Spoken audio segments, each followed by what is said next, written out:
and is spanked. Launches one to left center, and it's gone.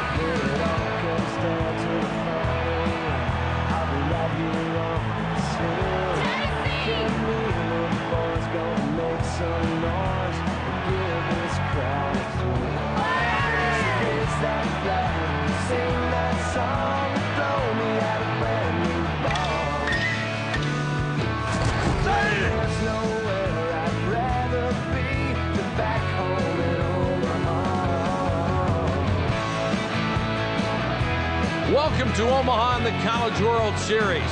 Last night, Stanford advanced to the championship game. Today, Miami could join them with a win. But a Tennessee victory would mean these two teams would face off again tomorrow in a sudden death game. These two met earlier this week, and Miami won it 21-13. The team set College World Series records for combined hits with 41, combined wild pitches with 7, and length of a 9-inning game played 4 hours and 21 minutes. The 12 pitchers used tie a College World Series record. What will we see today? Good afternoon, everybody. Mike Patrick, Harold Reynolds. It's great to have you with us. Tennessee got brilliant pitching the other night to stay here in the College World Series. This afternoon, they'll go with Brian Gates. He gave them 4 outstanding innings in relief earlier in the series.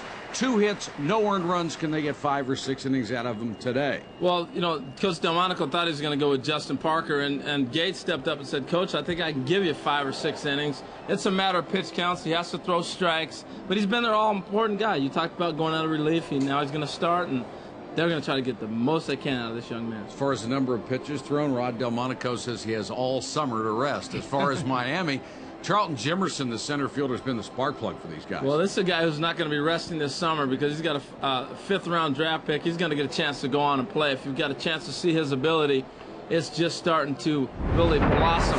He's got tremendous power. He started off 2 games with home runs. He's the leadoff guy for the Miami offense. This one here, Saturday, the line drive off a breaking ball, and this was impressive on Rick Courier from USC to start that game to right center field. And he's done it with the glove also, going way up over the fence to bring back a home run in a tight ball game. But also he's got a tremendous arm, and Coach Morris says he is the best defensive center fielder I've ever had in the program, and he's got a bright, bright future. Last year in limited at-bats, he hit 206. This year is more of a regular. He's raised his batting average almost 100 points. We'll have the starting lineups and the first pitch from the College World Series. Tennessee and Miami after this.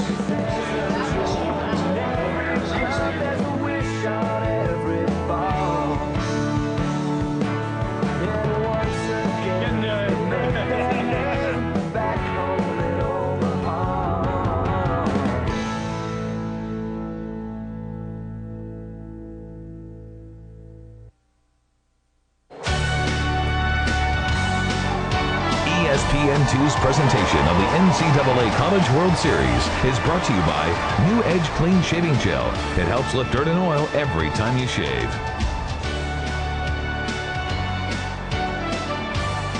Welcome back to the College World Series in Omaha, Nebraska. Miami head coach Jim Morris, the National Coach of the Year twice with a national championship in 1999, now in his 8th year in Coral Gables.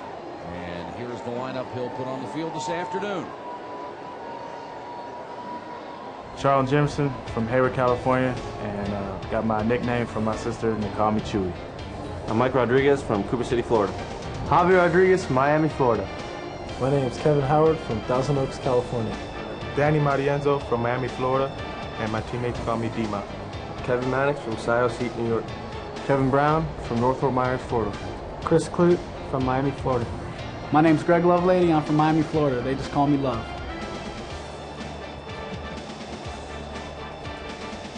They will be facing Brian Gates, and he's one of the reasons they are here, Harold. He saved the game the other night, 1 in relief, closed out 2 games in the regionals. Yeah, the key to him today is going to be the breaking pitch. You know, he's a fastball, slider, and more of a slurve, changeup type of guy.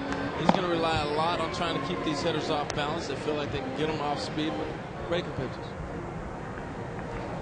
We'll get a good look at the Tennessee defense, and we'll highlight the catcher, Javi Herrera. He's from Miami, Florida, but the thing that's impressive about this young man, he's the only catcher still alive in the College World Series, I should say, that calls his own game. He's just a freshman, and even though their pitching staff was racked around the first couple games, Coach never lost confidence in his ability to call the game, and that to me is very impressive. The umpires, Gus Rodriguez behind the plate. Tony Walsh will handle first base. Ron Sebastian second. Tim Henderson will be the third base umpire this afternoon. A do-or-die game for the Volunteers of Tennessee, and they will be facing the red-hot batting lineup put up by the Miami Hurricanes. Only Tennessee is hitting better than Miami. Jimerson to lead it off. 2 leadoff home runs here in the College World Series, 3 total for the season. And you see a lot of guys who come out here and do things in Omaha that they haven't done during the regular season with consistency. Well, it's a short season, and all of a sudden they don't try to do too much. And this ballpark is a hitter's delight. Come here knowing if you just catch one, it's got a chance. Those are the only 2 runs driven in Jimerson has here in Omaha. And they're 2 leadoff home runs.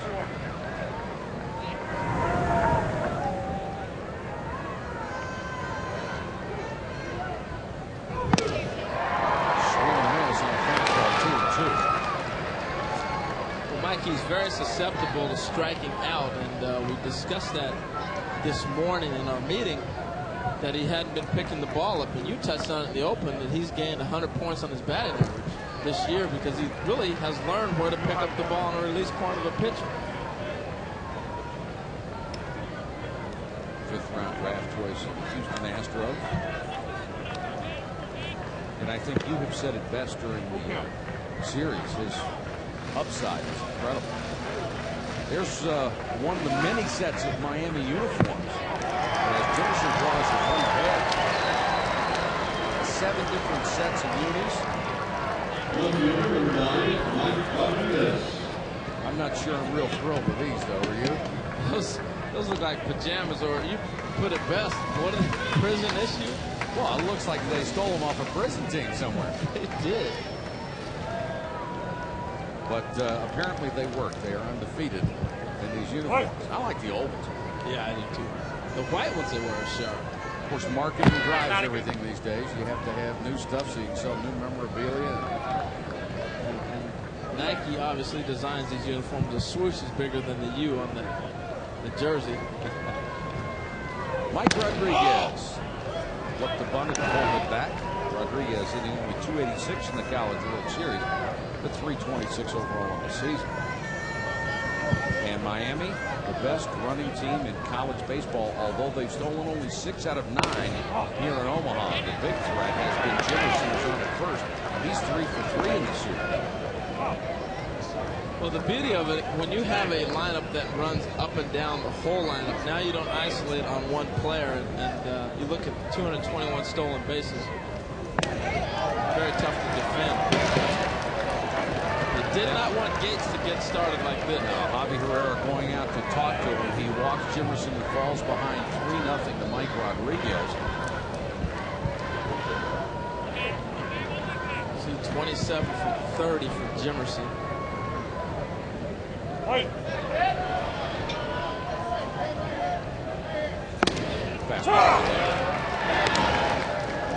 So we should see some action here, Mike. You got a guy on base that stole 27 out of 30. You got a man at the plate that handles the bat real well.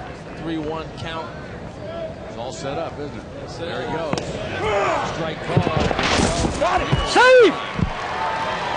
Well, he's got some explosion when he took off. Great jump. But I like what Rodriguez did at the plate. 3-1. So often, see the great jump that Jimerson gets, and you can tell. But watch the pitch from Rodriguez. He takes it, but it's not exactly what he's looking for. A lot of times on 3-1 counts, just because the guy's running doesn't mean you have to swing. And you see guys swing at pitches that they don't need to, and that count. Rodriguez trying to pull the ball, knocks it right back.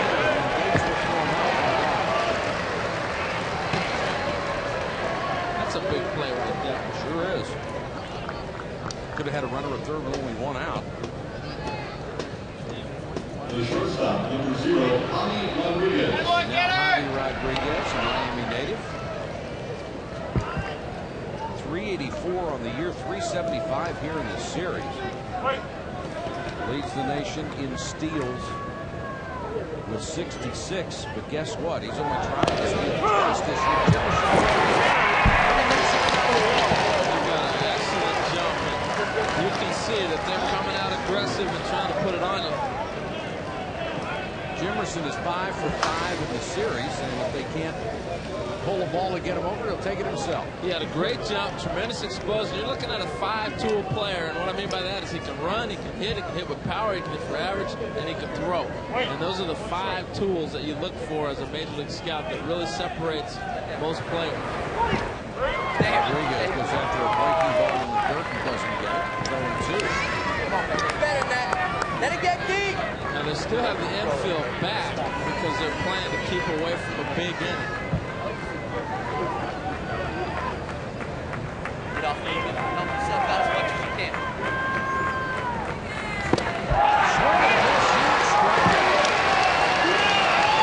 Gates has averaged about a strikeout an inning this year, and he got that one when he needed it the most. Well, he's come up with 2 big outs already. The ground ball, the other Rodriguez, and the strikeout here.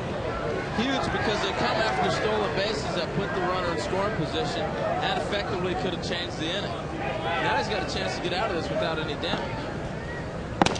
Baseball called strike to Kevin Howard, the cleanup man. 2 hits in the College World Series, one of them a double and 3 driven in. 1,000 up to California. Strike 2 call.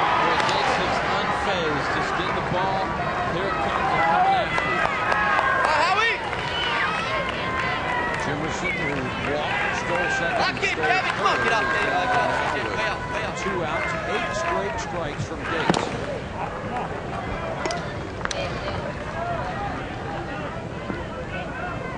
Howard has really been impressive, not necessarily his numbers, but his demeanor, the way he carries himself. Wonderful looking athlete. Chops this one on the ground.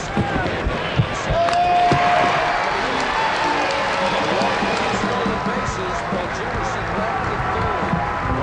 Half inning, it's 0-0.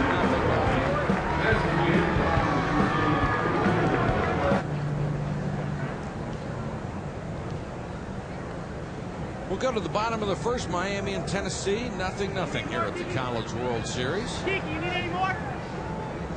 Tennessee coming to bat here in the home half of the inning. Tennessee head coach Rod Delmonico leading his team to the series for the 2nd time. The Vols were here in '95.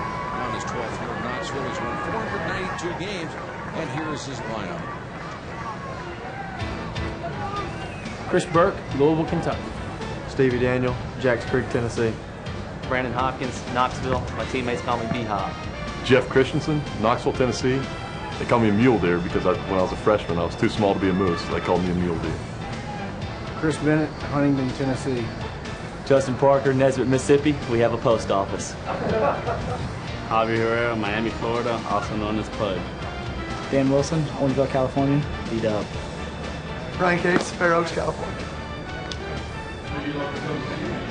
And they'll be facing Kiki Bengochea from Miami, Florida. Really not a hard throw, but has a good sinking fastball.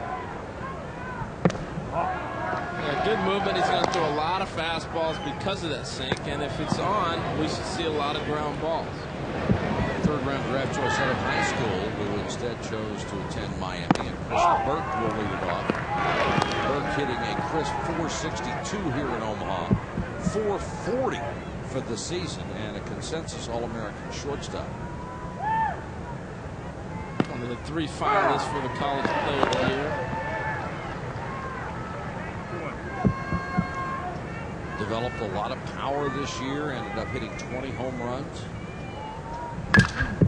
Chops this one to short. Javier Rodriguez. Wow, that was impressive how quick he got rid of the ball. Thinking of defense, going to highlight Javier Rodriguez. How quick he got rid of that ball. It's a big day for him. The decisions that he's going to make will affect the game. And we saw that the other night. He made some decisions. Watch how quick he gets rid of this ground ball. And we've been impressed with his skills. got all the tools. The big story coming into the College World Series, the fact that he was not drafted off of this ball club, even though everybody acknowledges he's the team most valuable player. Absolute mystery, and Coach Morris is still mystified by it. We've discussed that. Stevie Daniels stands in. He's also had a very good World Series, 6 for 14. And he's come up with some big hits. That's the whole. You could say that throughout the Tennessee lineup because they've all hit the ball so well. But in games that were close, he came up with some big knocks to extend those leads or bring them back into a game. It was Modesto Bengochea who was the proud father of today's starting pitcher for the Canes. That's a sweet name, isn't it? Modesto Bengochea. Jammed him inside and lost him on base on balls. So the first base runner for Tennessee. Said he didn't go around on the appeal to first. Looked like it might have been a foul tip, but I'm sure we would have heard that metal up here. It's a little bit different than wood. Sometimes with the wood, it sounds like the catcher's glove. That's why they miss it. But the little ping on the aluminum stands out a little bit. Brandon Hopkins, the designated hitter, hitting third. Daniel down at first, runs first. And he's out. Daniel had stolen 46 bases, all out by second base umpire Rod Sebastian. And here comes Rod Delmonico. Well, when he took off, I thought there was no way this play was going to even be close. Lovelady came up with a strong throw. But again, Mike, we've seen it time and time again where the throw is high and you have to come down for the tag. That allows the runner to slide in a lot of times. Here's what the umpire's seeing from Rod Delmonico. The umpire is getting a face full of Tennessee head coach. Up close and personal. Harold, I agree with you. I didn't see anyone in the world ever going to get him. Got a great jump, but Lovelady really came out to shoot. Great footwork.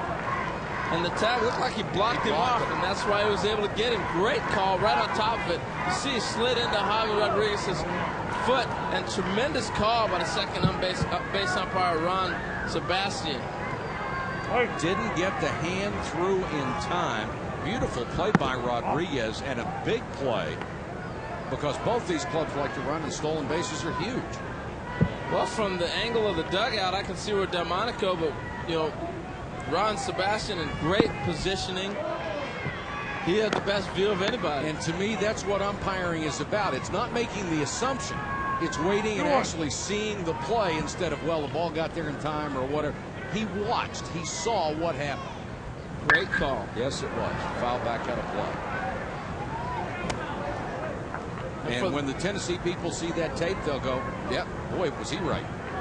After they hear us, say, yeah, boy, they're right. Well, I don't know about that.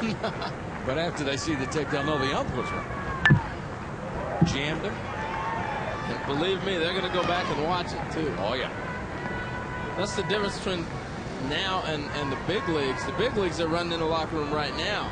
Somebody's watching the game, and they come back out and go, hey, Rod, he missed it. So the manager cools down. I'd like to ask Buck if he's ever been told out of a... Ouch! Right back off the pitcher. Hopkins hit a bullet. And let's see if Bengochea is all right. He almost got that leg out of there. Dad looking on. That's going to be a base hit regardless. This ball smoked back up the middle. Mike, we've talked time and time again about the reaction time of the pitcher. This ball hurts. Yeah, he caught him just above the knee. Can you hear it hit? Ow! That hurt. That hurt up here.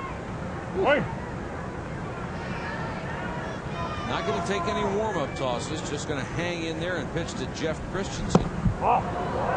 He nearly returned favor against Christensen. You know, the one thing that will affect that leg is his landing also, and that will throw your accuracy off. If you feel that pain in your leg, you're going to try to compensate for the injury. Christensen having a brilliant World Series, 533. He's 8 for 15 here in Omaha. Driven on 7. Big. He's been the main go-to guy, even more so than Burke in the lineup. And Bennett.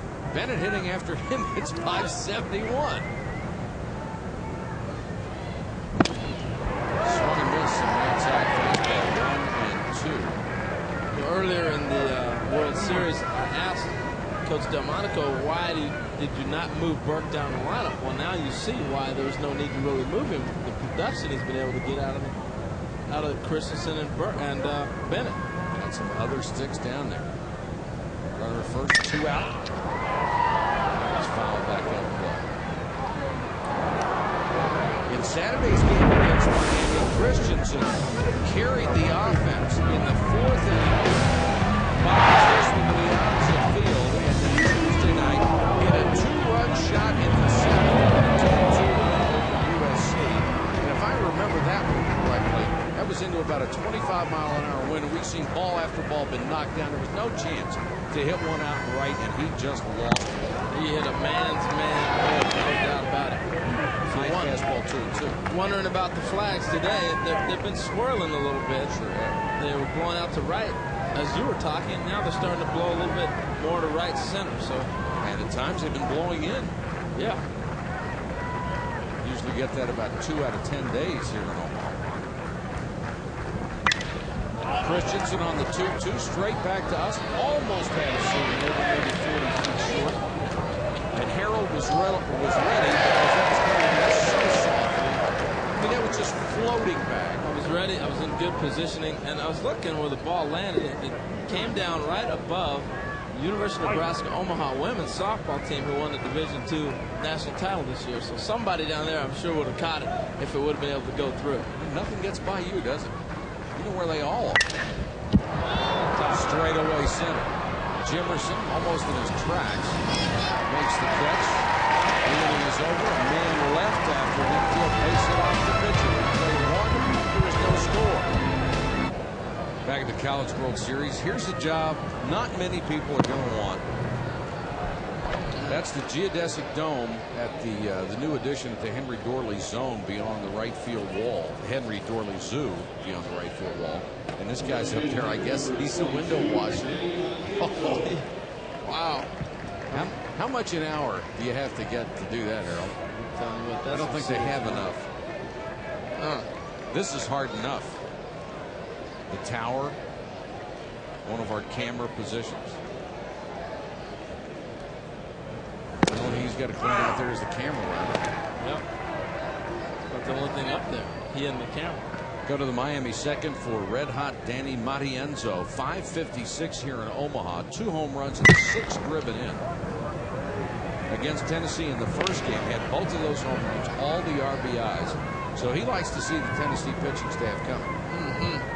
You know, he had a great batting practice too, and the thing that I'm seeing out of him is comfort. When you're comfortable, you see the ball, and then you let the bat fly. Back out of play.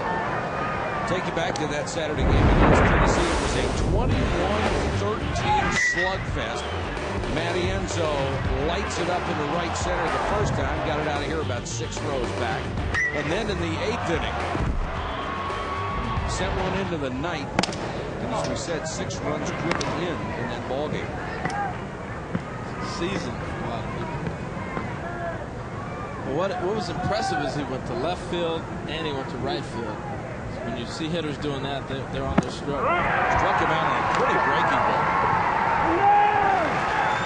Nice. Gates has been very impressive. Outside of walking the first guy that he saw in Jimerson, he's really come up with some big pitches. Right here, nice breaking ball. You see the break on it. Starts it right down on the outside part and breaks it into a ball territory. But as a hitter, you only have so much time to react. That's a perfect pitch. Second strikeout of the ball game for Brian Gates. Well, once you look at that first game against Miami, you thought this isn't much of a pitching staff, but since then Wyatt Allen came back and was brilliant. Gates has been tough so far, and now facing Kevin Mannix. breaking ball missed that time. 1-1. Yeah, I'm with you on that statement. The first day, we saw everybody they had, too. I mean, they threw Johnny whole staff at you. Swing and a miss. Well, Tennessee got off to such a great start this year. Then they lost 3 of their top 5 arms. They lost their center fielder. It's taken them that much time to regroup. You got to give them all the credit in the world for being here under those circumstances. Breaking pitch, hit toward third, and skips past the third baseman. Couldn't come up with it. And Chris Bennett really just made a swipe at it. Well, that's the difference with coming a ball hit off an aluminum bat in the wood. Not only the reaction time, but it's the second hop. Watch the speed the second hop takes. It just generates. Now you have no chance to go ahead and pick that ball. That is the biggest difference with an aluminum bat and wood. It's almost like a Super Ball reaction. If you throw a Super Ball off the wall, that second hop on the Super Ball, you can forget it. And that's what happens with aluminum bats sometimes. That's the first hit. This one is lofted down the right field side, back into the stands. Kevin Brown, the new hitter, a senior who was drafted by Atlanta after his final season at Coral Gables.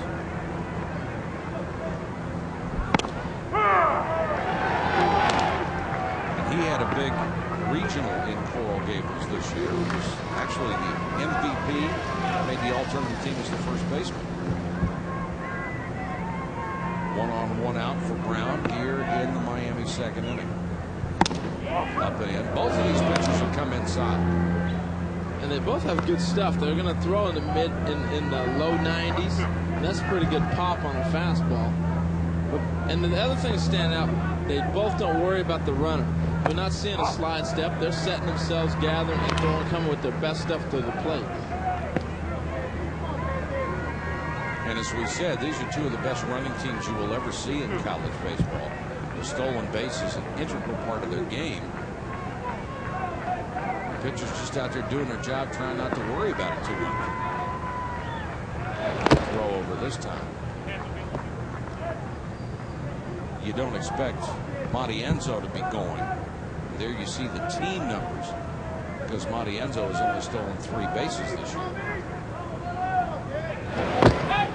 Their speed, like most teams, is right at the top of the order.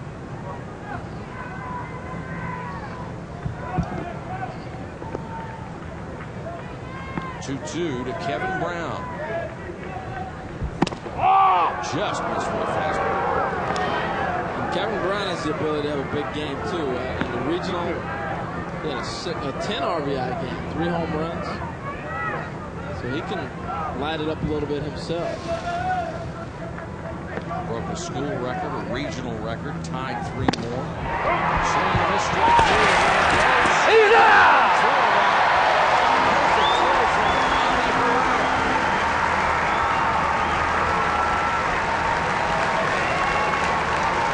Beautiful pitching, beautiful execution. At the end of 1.5, we are still scoreless, so time to introduce the 3rd member of our broadcast crew. Let's welcome in Dave Ryan. Dave. All right, Mike, thanks a lot. Behind me is a very emotional and determined Tennessee Volunteer dugout. A few moments before the game, head coach Rob Delmonico asked his captain, Chris Burke, to read a very special letter from a family here in Omaha, a family the Volunteers had met this week during this year's College World Series. The letter was regarding the family's 16-year-old son, Matthew Balaki.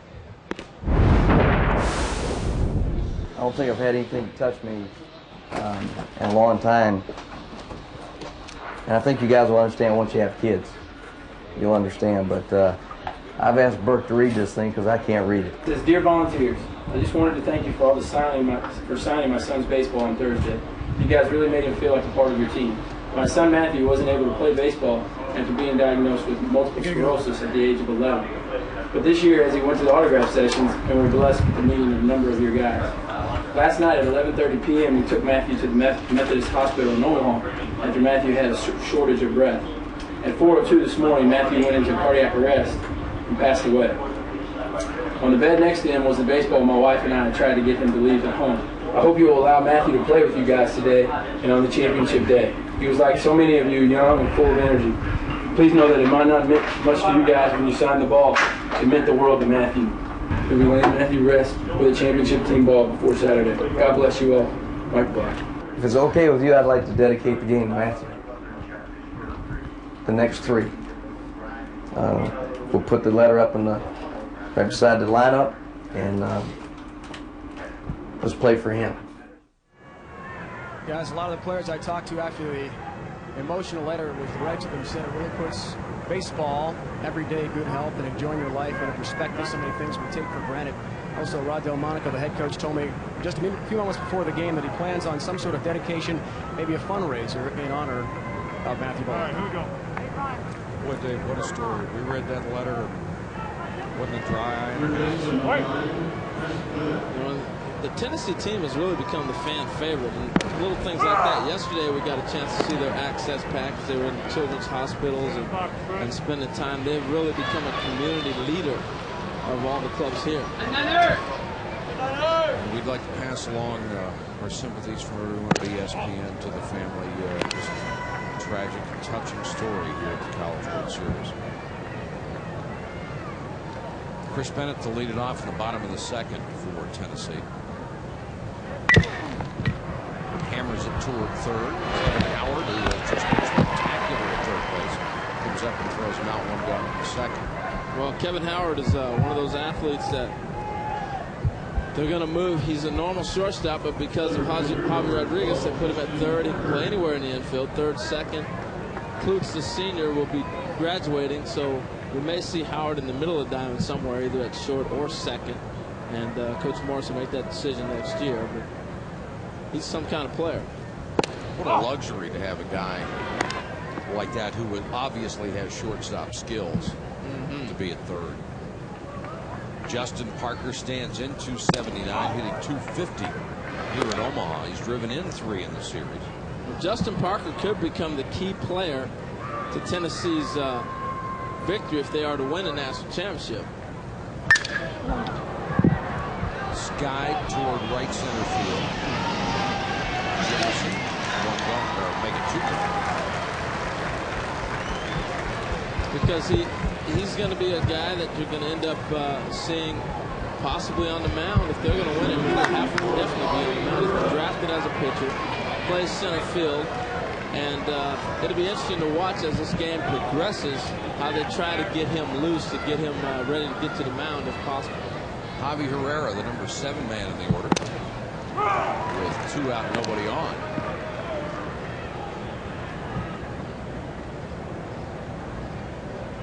Good-looking freshman who's hitting 300 on the season. Fastball outside.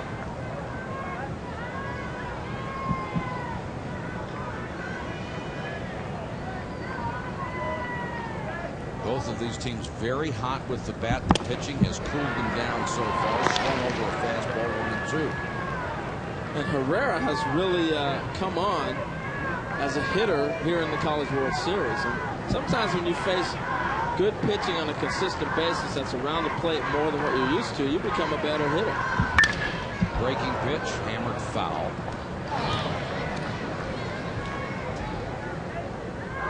Coaches say he is 18 going on 21, a very mature young man. And there's Gates keeping the arm warm. It's not nearly as sultry as it has been here in Omaha. They expect a high of only 80 degrees, and it's been cloudy all day.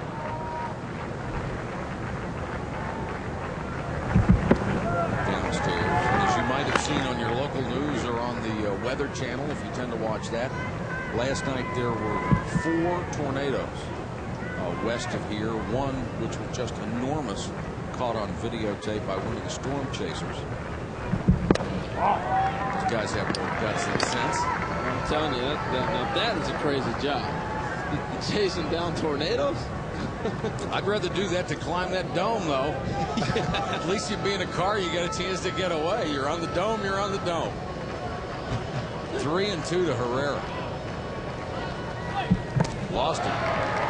The second walk issued by Bingo Shea. I was a little surprised to see a 3-2 breaking pitch right there, particularly so early in the game when he's trying to get into a rhythm. And, you know, a lot of times the coaches are calling the pitches over in the dugout.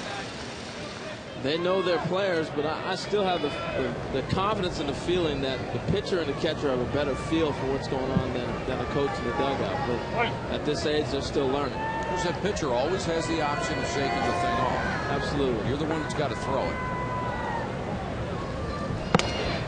But it's almost like you have the option of cleaning your room. You know, you can clean your room now or later. Or you have the option of graduating high school without your parents being upset. Exactly. Yeah, you're right. Oh! Well, if you do shake it, if you do not go with the head coach's suggestion, shall we say, then it better be a good pitch. Yeah. If you end up backing third after you've shaken it off, you got a problem. That's a good way to put it.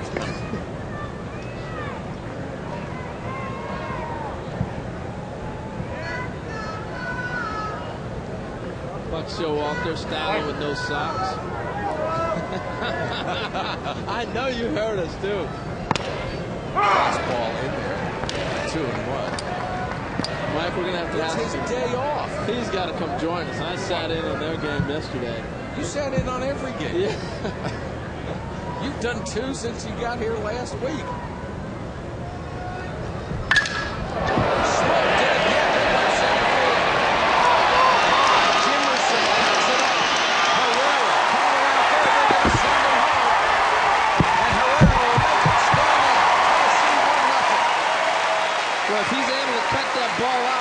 We'll see a play at the plate because Herrera didn't run real well.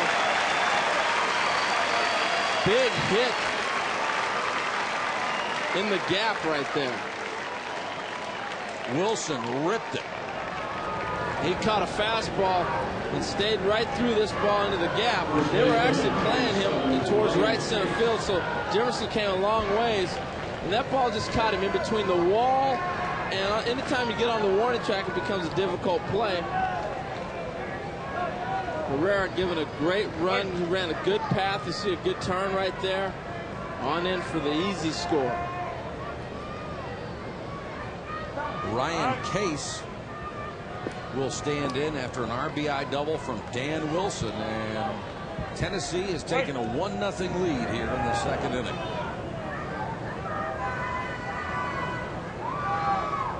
Case 312 on the year, 286 here in Omaha. Pounds this one foul. I think it was very important for Tennessee to get on top first. Yeah, I agree with you. Particularly the way that they shut down Miami that first inning. Had Miami been able to score and get their offense generating, it becomes a big problem for Tennessee because now you take away their threat to run and you take away pitches that you're going to get to hit and in different situations. Fastball for a ball strike.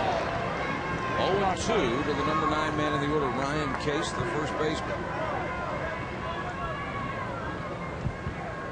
Having his best year ever.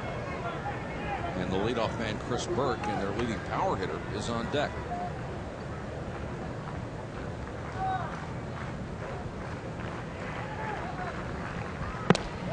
Missed outside.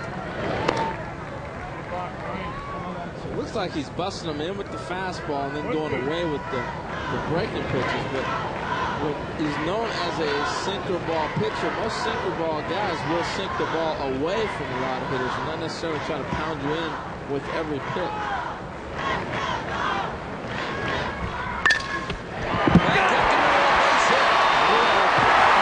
Wilson around third. Jefferson comes up with a throw.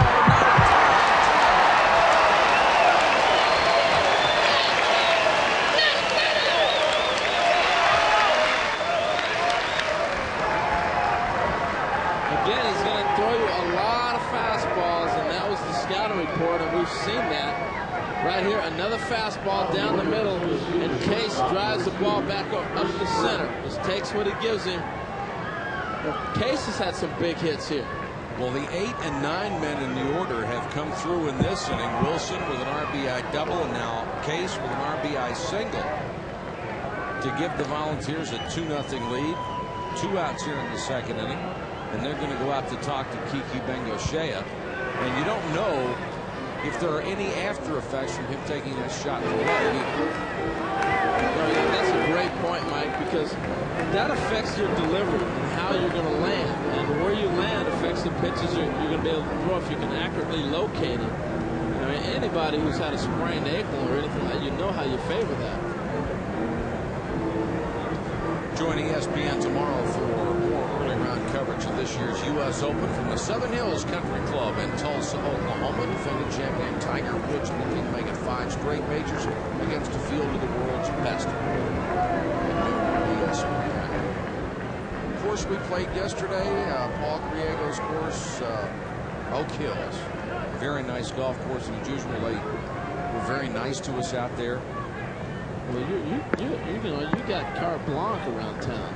Pardon? They shut down everything and let you go wherever you want to go. Isn't that nice? Nice. Back to the top of the order, swing throw down to first.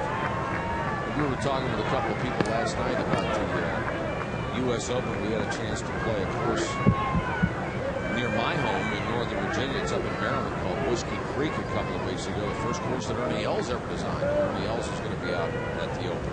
Beautiful golf course up there. This one's poked down the right field line. Twisting foul.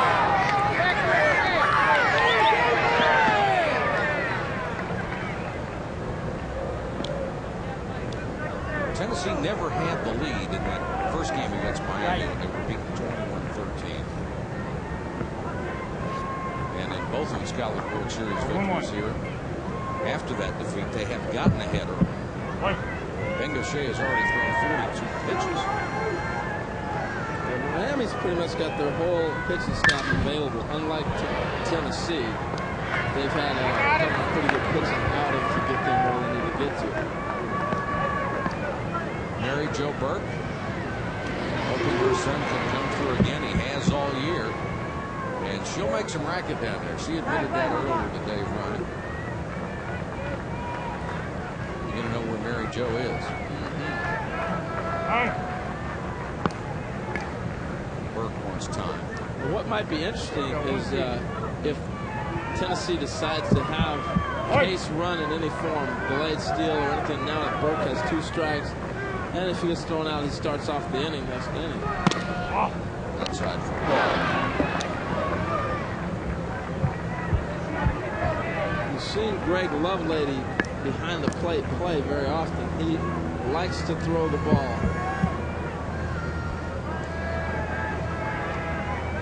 Has a very good, accurate arm as well.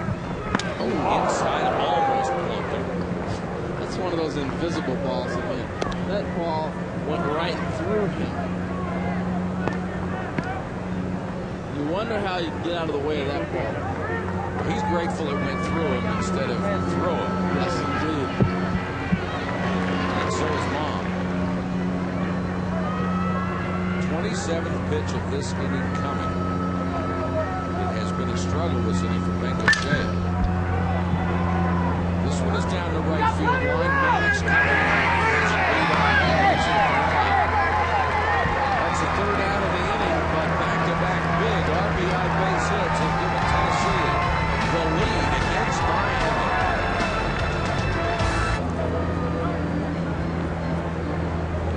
Welcome back, everyone. College World Series, 2-0 Tennessee lead, trying to stay alive for tomorrow's game. As always, here in Omaha, the left fielders are the fan favorites. That's the case with Jeff Christensen from Tennessee. Prior to the game, he threw this ball out to thank the fans who have been so loyal to him and cheering him on throughout the entire College World Series. And a couple of guys helped catch the ball. What's your name and what happened? Stephen Jones. Basically just came over and was cheering. He threw the ball out, caught it in my hat. And you gave it to Tyler Patterson here, right? Yes, I did. That's a great job, guys. The ball, it says, thanks for your support, you guys. The best fans in the country from Jeff Christensen. Number 3, go Vols. And Dave Harold pointed it out earlier that Tennessee has become the local team here. All the fans really rooting for these guys.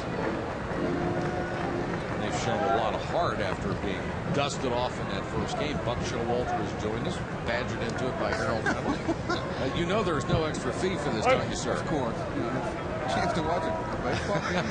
You should be paying them. Well, you had a better seat over there. lot less pressure, too. Yeah, I didn't know you were over there. Mike pointed you out to me. Harold, you're a dog, I'll tell you. I was trying to get some movie reviews for you for tonight. I'll tell you. Fluke leads it off. He presents it down to Daniel, and he's thrown out. Your impressions here, Buck, of the College World Series?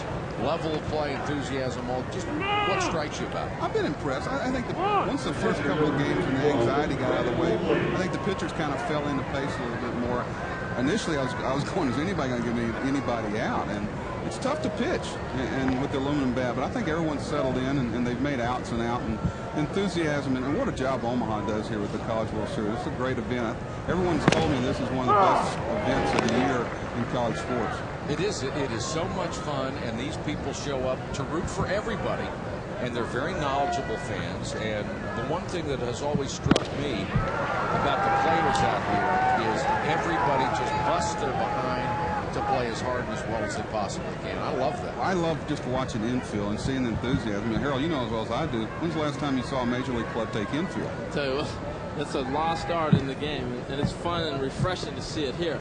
You know, Buck, before you took the job with the Diamondbacks, you signed the deal and you had 2 years off in baseball, and you traveled all over the world scouting players.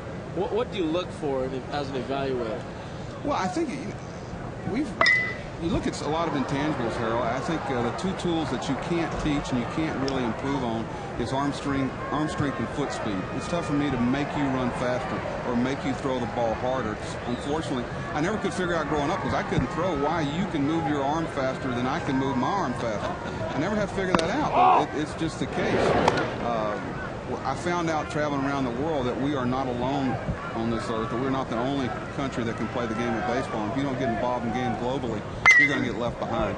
Lovelady pops it up to shallow left field. Turned out as Christensen.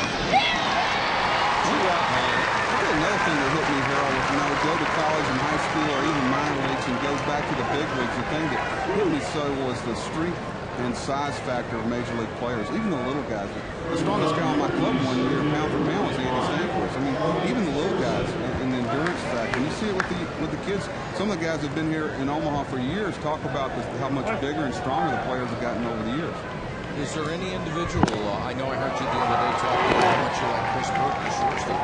I still do. I see him, and he's going to make an impact pretty soon. Houston's been looking for shortstop. I think they found the guy. I like the way he goes about his business. There's just a certain air, and I think Harold knows better than I do. He's got that clock that you look for in infielders. He knows when to hurry. He knows when to slow down. The speed of the game never seems to catch him by surprise. Jimerson at the plate. He walked his first time up, stole second and stole third with the strike. He takes strike three. A very good inning for Brian Gates, who is now on 7 innings in the College World Series. Has yet to give up a third run. We'll go to the bottom of the third. Tennessee 2-0 over Miami. Go to the bottom of the third at the College World Series. Tennessee leading Miami 2-0. A lot of the volunteer fans on hand. They've shown us a lot of heart here after being drubbed in that first game against Miami. That's pretty tough to swallow and come back. The good part is these are college kids and they can get their enthusiasm back in a heartbeat. That's the most impressive thing about the game. Rah and the ability they have running in and off the field. Hey, Buck, in between innings, we were talking about uniforms, and you designed the uniforms for the Diamondbacks. No, I helped. You helped design that. I mean, they didn't look like you didn't help these. No, I wouldn't claim these. You know, if they're designed to try to get everybody's attention, they've certainly done it. First thing you do when you see Miami is that's an interesting road uniform. What color gray would you call that, Mike? Prison gray.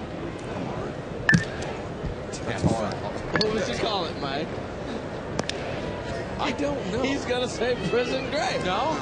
I can't think of it. Well, it's almost police gray is what it is. The warden is real comfortable right now around that uniform.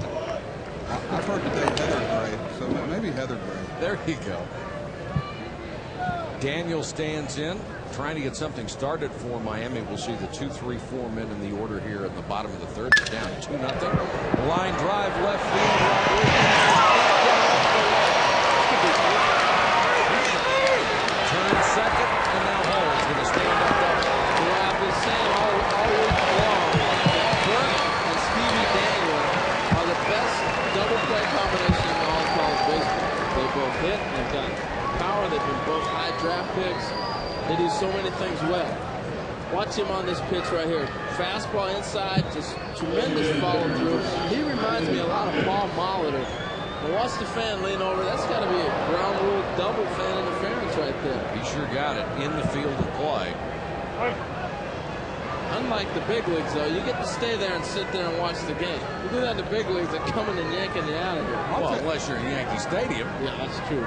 I'll tell you a little secret about when they yank those fans out. What they do is they put them in another place in the ballpark. A lot of people don't realize that. I probably shouldn't give up that secret, but when someone messes with a field in play, the ball in play, they take them, let everybody see them moving, and they probably end up giving them a better seat.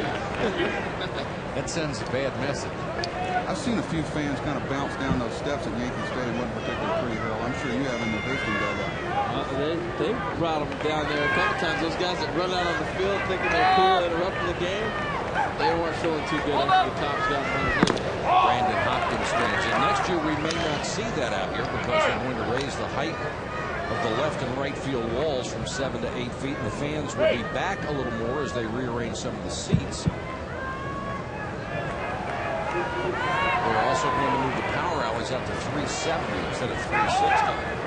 I think unless you move them back to 385, you're not going to have any impact at all. I agree, Mike. I'd go back at least to 375. I would go to 380, but nobody else. I believe when we first came here, it was, I think it was 420 to dead center, and it was fun watching center fielders play out there then. Just once I'd like to see a ballpark design in the Major League. 360 down the lines, 390 in the alleys, 430 in center field.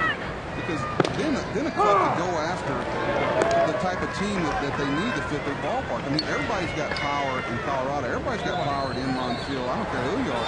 If you go to a ballpark where you need 3 center fielders and outs mean something, now you can start patterning your club. I agree. 2-1 to Hopkins with Stevie Daniel down at second base. Tennessee already up 2-0, bidding for more. Buck, how different has it been for you being in baseball as long as you have to be out of baseball for this year doing the broadcasting? How has it been? What was the word you said? Interesting? Yeah. I think getting to know you, Harold, has probably been the highlight of it so far. And no, it's been great to realize, man, now you're responsible for 30 teams and being exposed to something like college baseball. I feel like I always had a respect for the media and what they had to do, but now it's unbelievable the work that ESPN puts in to trying to bring the product as good as possible to the fans every day. Hopkins fouled that one back on the roof. He would like to pull the ball and get Daniel over to third with 1 out. At worst. I can't say as much for the travel. You know, you get used to those charters there. Am I preaching to the choir? You mean the Disney charter didn't bring you into Omaha? Side. Hold up. Smoke, he did pull. Got the base hit. Manage comes up and tries to hold the runner at third. As Manage got there on a hard hit. He got it back in there. Back-to-back hits. And Tennessee has had it again. That's one of the few times I've seen here in the College World Series where the hitter is actually trying to get the man over and they threw him a breaking ball to help him out. Most of the times they've been pounding that ball on the outside half. Right here you see he gets a breaking pitch and he's just trying to pull the ball through. He gets the double bonus, got the base hit, and got the man over. Man, it's a great job of fielding the ball and getting it back in to keep the speedy Daniel at third base. So we got a little action, Mike. People hustling down to the Miami bullpen as well. They have a very deep staff, and Jim Morris is able to use it throughout a ball game, and will. Dan Smith is the first man up, a right-hander. They've got a variety of guys who come in maybe for 2-3 innings. Got a great closer. They have other guys who come in to pitch to one batter, and that's it. Christensen, who has been so hot, flew to center his first time up. Now he's only hitting 500 in the College World Series. Now let me pick your brain, Buck, as a coach in this situation, or a manager as you have been. You're Delmonico. You got a nice 2-0 lead, and you're Jim Morris.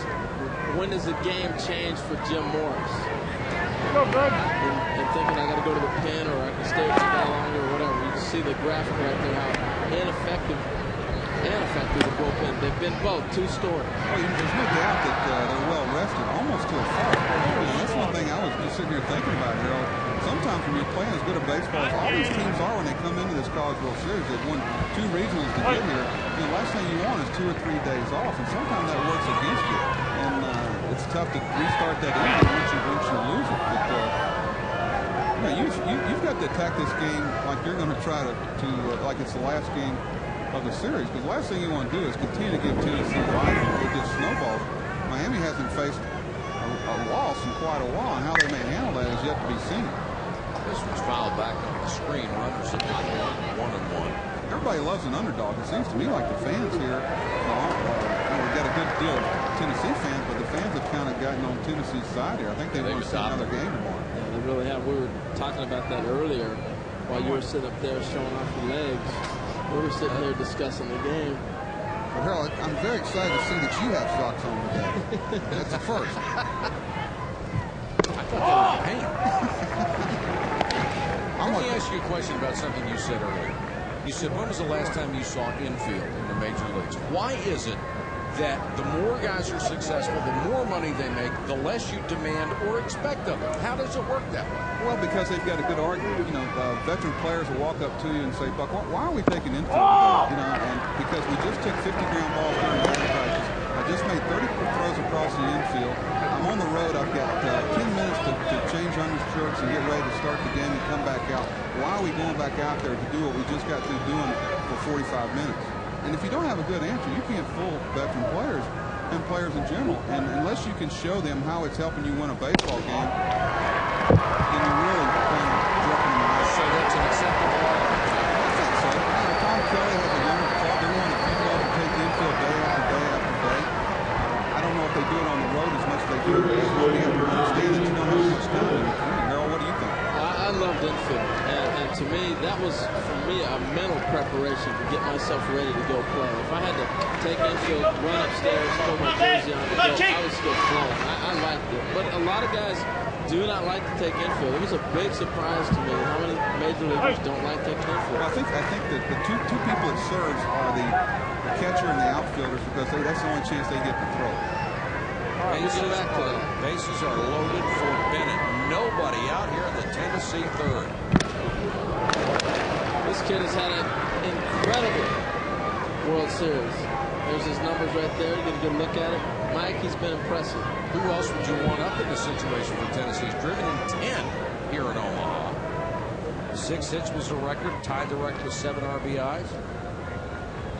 Yeah, those 6 in a row, actually, right? Yeah. 6 in a row at one time. 7 in a row. Won the game before. 5th round draft choice for the Yankees. Stevie Daniel with great speed down at third. Hopkins doesn't run particularly well at second base. And Christensen has got good speed as the man at first. A double, a single, a base on balls. Tennessee trying to add to a 2-0 lead. His 7 hits in a row had tied him with Terry Francona when he was at Arizona. And had he got to 8, he was chasing Barry Bonds when he was at Arizona State and Dave Magadan when he was at Alabama. Pretty impressive streak. Bengochea has struggled in this game, giving up 4 hits, 3 walks. Caught a wicked shot back through the box, right above the right knee, and there is Smith getting ready. He may be needed quicker than Jim Morris would like. 1-2, missed with a fastball, 2-2. Buck, I think the one thing I've noticed in pro baseball is how many college players are now going into pro baseball. How it's kind of using it more as a farm system, whereas when I was breaking in 20 years ago, it was strictly the guys that were in our minor leagues from the farm system were the guys we're bringing up. Now they use the colleges in that system. Well, you're seeing a lot of players not sign out of high school and then go to college and improve their standing in the draft. And then you see a lot of guys with a 25th round pick out of high school, and a lot of that has to do with their signability probably wasn't there. But now all of a sudden, a few years later, 3 years later, they're a 1st or 2nd round pick, and they're a year closer to their college degree. And just since I've been coming out here, we've seen the guys who have advanced quickly to the major leagues after playing their starring here in the College World Series. Big like Pat Burrell and Kotze and J.D. Drew. Guys you just knew were going to be stars the minute you saw them. I've forgotten that Kotze had pitched so much. Oh, yeah. Big play by Lovelady right there, blocking that ball on the 2-2 slider. But this gets interesting now because we've seen him come with a few 3-2 breaking pitches. I doubt that he would do that in this situation here. 3-2 to Bennett, bases loaded, nobody out in the third. No place to put him. Walked him.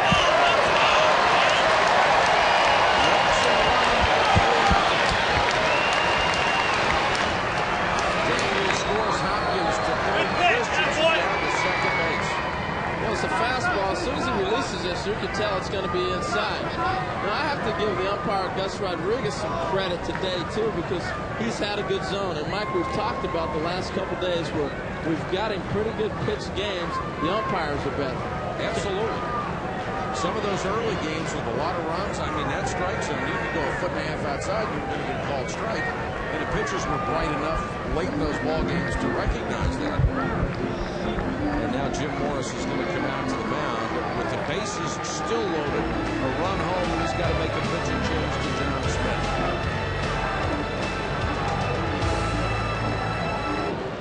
Kiki Bengochea relieved, couldn't get anybody out here in the third, so he goes 2+.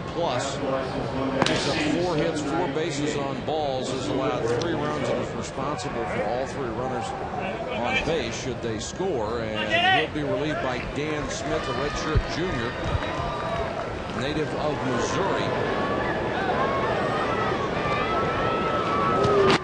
Smith making his first college World Series appearance, 5 home this year. Good ERA of 2.35. Only 23 innings pitched. And he really struggled his one outing here at the College World Series. So it's good for him to get an opportunity to come back and at least pitch better than he did the other night.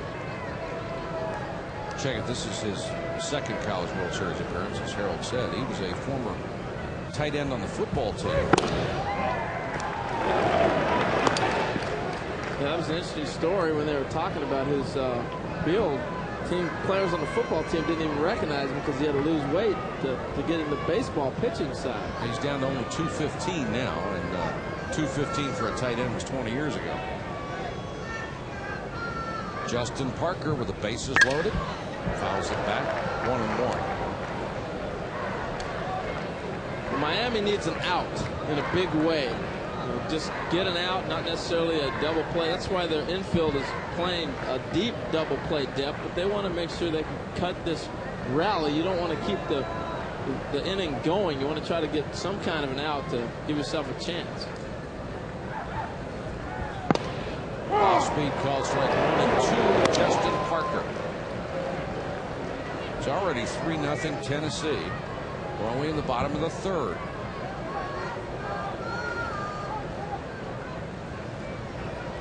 You come into a situation like this, Harold, you know, you don't come in here trying to prevent them from scoring any runs necessarily.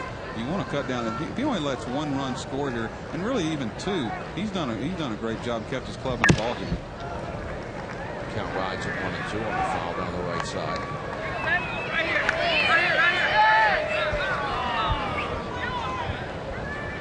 But you know, a kid's mentality, maybe this is the difference between the big time and college. I mean, he's got dreams of coming in here and fanning 3 guys in a row. Especially with some of the struggles he's had as of late. You know, Harold and I were talking, you look around the infield here and you see base runners. How many times in a situation do you see a line drive at somebody and guys get doubled off? The rule of thumb is you don't get any further off the base with your secondary lead than the distance an infielder is from you. Yeah, and this is when you, as a base runner, you want to give the hitter a chance to break the inning open. Let's get to the plate and swing. 1 and 2 to Parker. Smith in a huge jam, bases loaded, nobody out. Already trailing 3-0.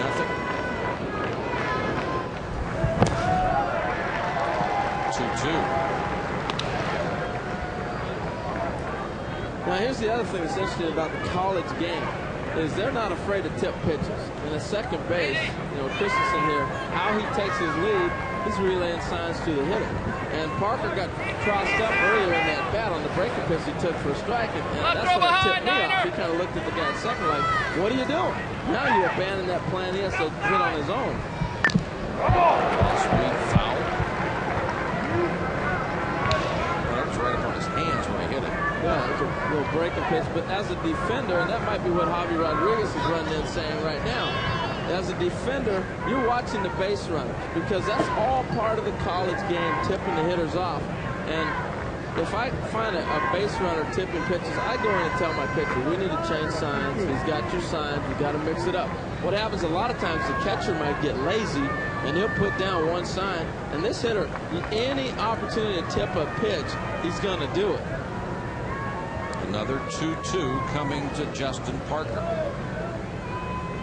Well, you can do that a lot more at this level. You got guys that have been together the whole year, sometimes, in some cases, 4 years.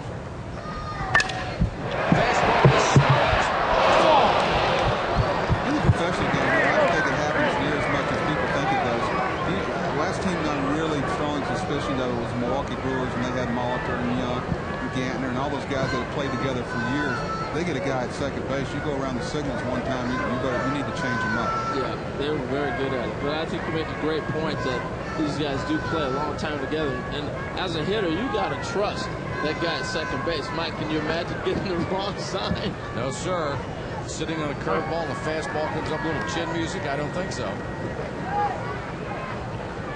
2-2. Parker and Smith really battling each other. Fastball fouled away again. Right at bat, just hanging in there. You know, in this situation with no outs, they're giving you a run. If Parker's able to put the ball in play, at least they will pick up a run. But if he doesn't hit a little pop fly, a little blooper to the infield, they're giving you a run in this situation. That's why it's so important for contact. Smith on the other side is trying to get that strikeout to set up the double play ball that might get you out of the inning.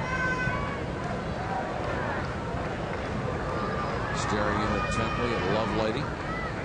Another 2-2 on the way. Low ball 3. Bennett, who's down at first, walked to drive in the first run of the inning. There have been 2 base hits and 2 bases on balls here in the third. This will be the 10th pitch of this at-bat.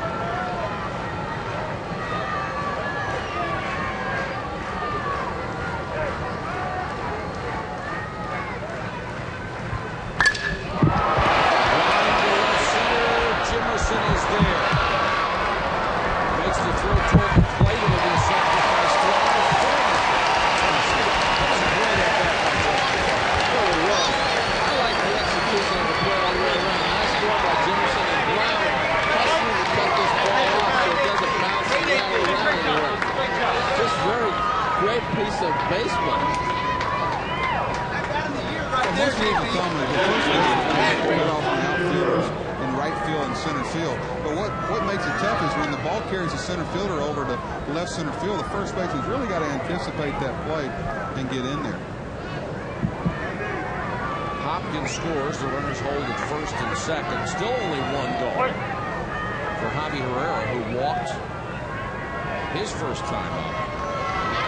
I tell you, Buck, as a coach or a manager, nothing more fearful than running into a team in any sport that's on a roll. It's like running into a buzzsaw. And that's Tennessee right now. They are on a roll. That run was charged, of course, to Ben Gaucher. He's still responsible for the 2-man aboard.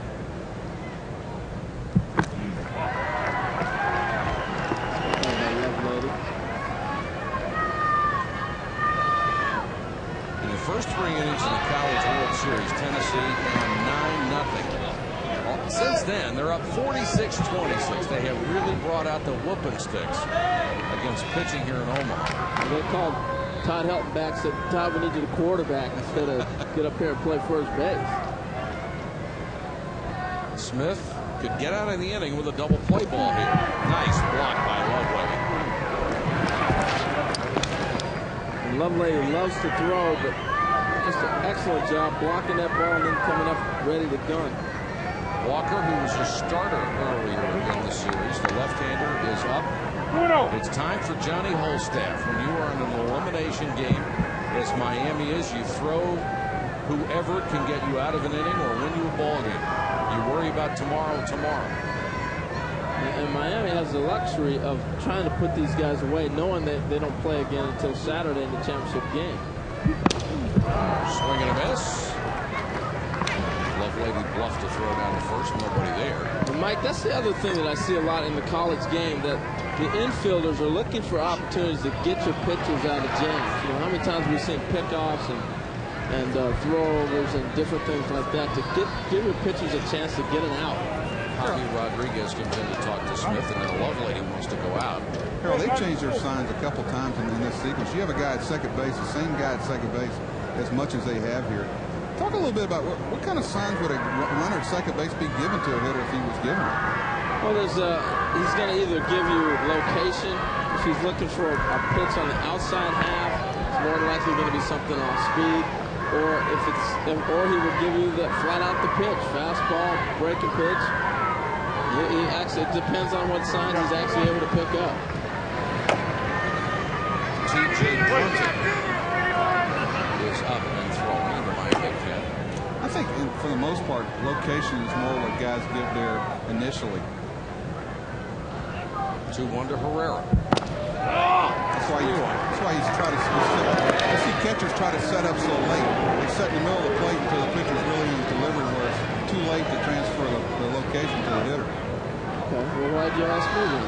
Because I know you cheated. I watched this. Yeah. See, Mike's been on me all week about that. That's gamesmanship. It's not cheating. What? If you don't want the signs getting, change them. I like that.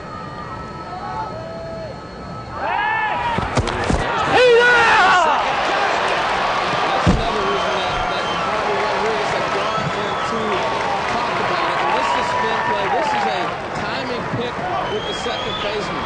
Christensen started getting a little bit of lead. To the shortstop, you drop off, you get out of there. Watch the second baseman Klutz sneak in. That's all a timing pick. So the shortstop's out of the picture. That's timing. I don't know. Ooh. Got it. I think he did. Tell you what, he's and a heck of a play by Klutz too. Yes.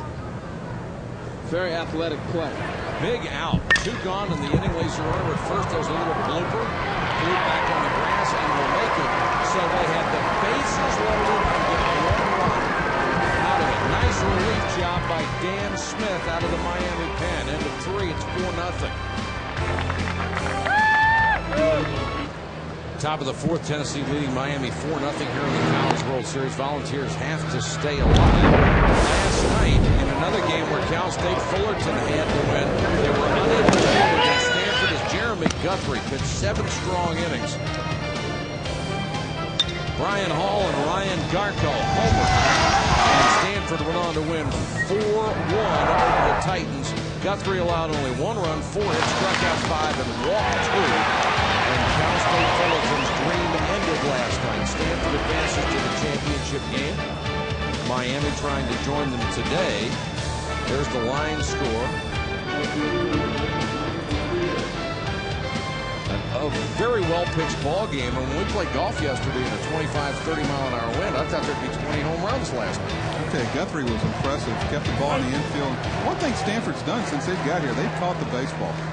They've been very consistent defensively, and Guthrie's throwing a lot of ground balls yesterday. Stanford doesn't realize, those young kids don't realize they're not supposed to be doing this. And I don't think Coach Marcus is going to tell them. Mike Rodriguez leads it off in the 4th. Miami's been limited to 1 hit by Brian Gates. And Gates just gets the ball and comes after you, and you love that because it keeps everybody in the game. As a defender, plus you get back on the offense right away and they give him some runs. You know, being on the Tennessee pitching staff right now, the way the offense is clicking, you know that you have some margin for error to make some mistakes, and it's great to pitch in that type of situation. It allows you to be a lot more aggressive. And, aggressive hitting sometimes equates in aggressive pitching. 1-2 to Rodriguez. How about this for the last 4 ball games for Gates? struck out a career high in the Knoxville Regional, won that ball game, saved both games in the Super Regional, came in relief here in Omaha and won the game. Now he's starting this. Wow, and has not given up an earned run here in Omaha. Impressive. And if they can somehow get to Saturday's championship game, we wouldn't be surprised to see him trotted out there for a few either. Well, sometimes you see a player all of a sudden come to life, and you look back and go, that was the turning point of his career. Breaking pitch ripped into center base hit, only the second of the ball game for Miami. Nice piece of hitting on that slider right there. He took it right back up the middle. When you see a hitter take balls up the middle, we've seen a lot of base hits up the middle here in this College World Series. That's about as good a hitting as you can get. Look at him wait on that slider, take it back up the middle. Nice short stroke, good follow through.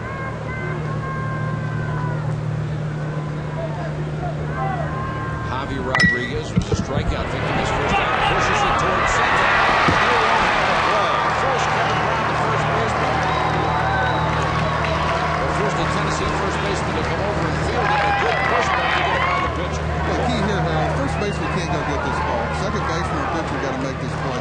If the first baseman has to go this far over, he should never leave his position. He's got to go the bag. Second baseman's got to make that play. Yeah, it's a stay-home play. As a hitter, you're trying to butt that ball right to the second baseman. That's who the play is actually on.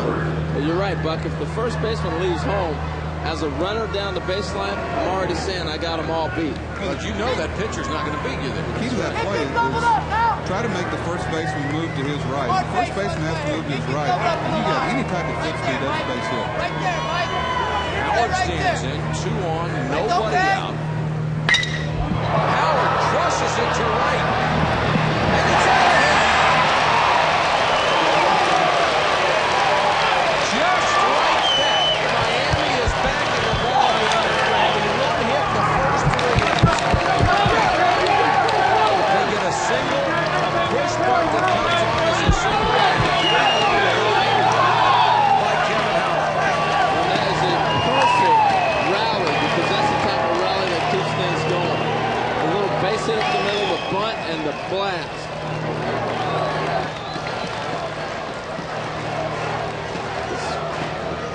Great finish, group. And we were talking about the coming out party of a lot of players. You know, we were talking about Vince with that comment, but I think the same thing with Kevin Howard, Mike. We've talked about him all week. It's a coming out party. He had a fine year this year. I think he's going to be a superstar next season. He's got a wonderful presence about him. You just know this kid's going to do well. He's very confident. And now Monty Enzo stands in. Instead of a 4-0 shutout, we have a 1-run ball game. Wow. And your best line of the day so far is just like that. I mean, that was incredible how quick this happened. And Monty Enzo, we're tied. Holy cow. Back-to-back shots. Well, I guess the Canes got tired of looking bad because they got it out this end. Last time Monty Enzo was up, we were talking about how hot he has been. Fortunately, he's punched out, but man, he has been swinging an electric bat right here. A nice short stroke, fastball inside. It was a no-doubter. How does the job look that Dan Smith did coming in and bases loaded, nobody out look right now? Absolutely enormous. Well, and if you're Delmonico, you're thinking the base running killed us. Let's go down to Dave Ryan. David? All right, thanks very much, Sean. Pat are here watching Kevin Howard's big home run, a 3-run shot before Monty Enzo just tied this game. Hardly had time to celebrate. You played college baseball at Arizona State. What kind of relationship did you and your brother have growing up with baseball in mind? Well, when we were younger, when he was younger, I used to try to challenge him all the time. You know, being the older brother, keeping him in check, whatnot. And I wouldn't let up on him. I'd throw pretty much as hard as I could to him.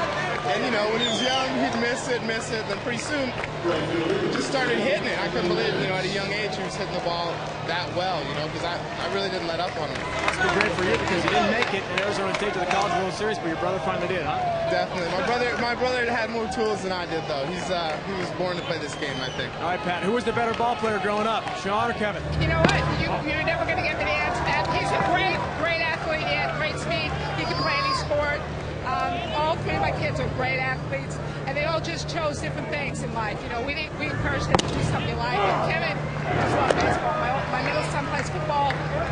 Great football player, great athlete. So they help each other. The thing I like most about my kids is they all support each other. Kevin knows, Sean surprised him today. He didn't know he was coming. And so they're real supportive of each other, and they believe in each other. So. It's a pleasant surprise. Thanks a lot for joining us, guys. Kevin last year didn't make it as a freshman. Desperately wanted to make it to the College World Series as a sophomore. Is here now as a big star.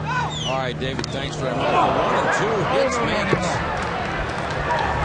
You know, if you're the older brother and your younger brother starts hitting line drives back through the box on everything you serve up, he just stopped throwing to him. Tell him to go find somebody else. Yeah, or you go get that situation. I admit it when I outran my sisters about the 6th or 7th grade. I couldn't outrun my sisters about then.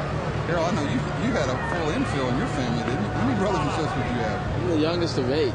So I had Donnie throwing to me, and he was my Little League coach. And then after that, Larry started throwing batting practice. And you didn't need a DH, did you? No, we were ready. We were ready. All you needed was one of the kids in the neighborhood to pitch, and you were set to, you were good. Yep. Miami has exploded. Here in the 4th, they had a single base hit to show for their efforts through 3 innings of play. Rodriguez started it off with a single. Javi Rodriguez butted his way out. Here's another thing I've noticed I really liked here at the College World Series. We probably had 10 hit by pitches. Have you seen anybody not go directly to first base? I think they understand that's part of the game in college baseball. If you can't pitch inside, guys get hit by a pitch, they go to first base. There's not a lot of wolf calls about, you know, this and that and whatever. Well, they also know that guys are going to get hit. I think in the big leagues, when somebody gets hit inside, they're shocked because of the control factor. Yeah. That's a good point. And I really can't remember a guy who's been hit in the big leagues that didn't wolf about it, no matter what the situation.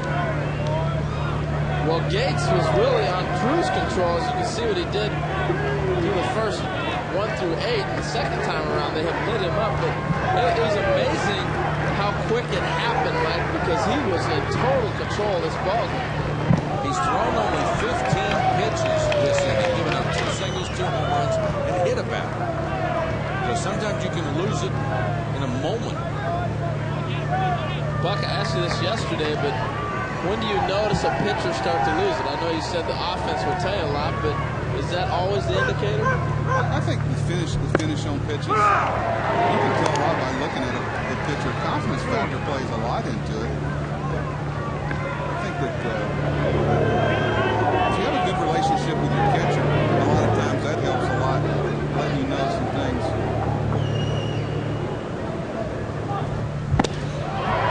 Swing and a miss, 2 and 2. What was a great line? The manager goes out to the catcher and say, "How's the pitcher doing?" He's getting shelled in the first inning. He said, "I don't know, I haven't got one yet."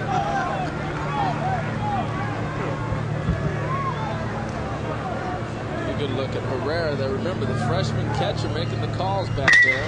2-2 is back down the line.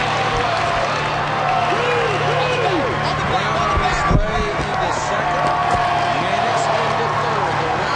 The rally continues.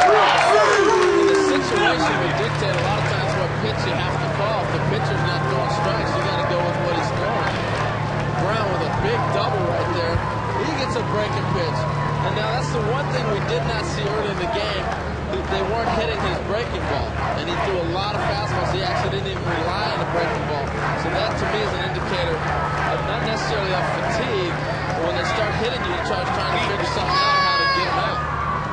Nicholson up in the Tennessee pen.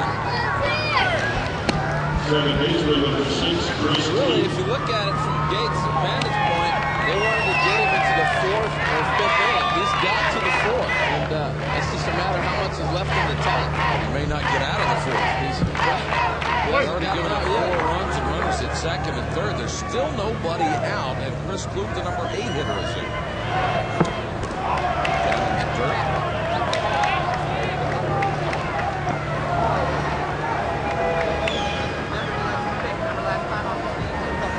Boy, Miami just looked dead in the water through the first 3 innings. They were being overpowered.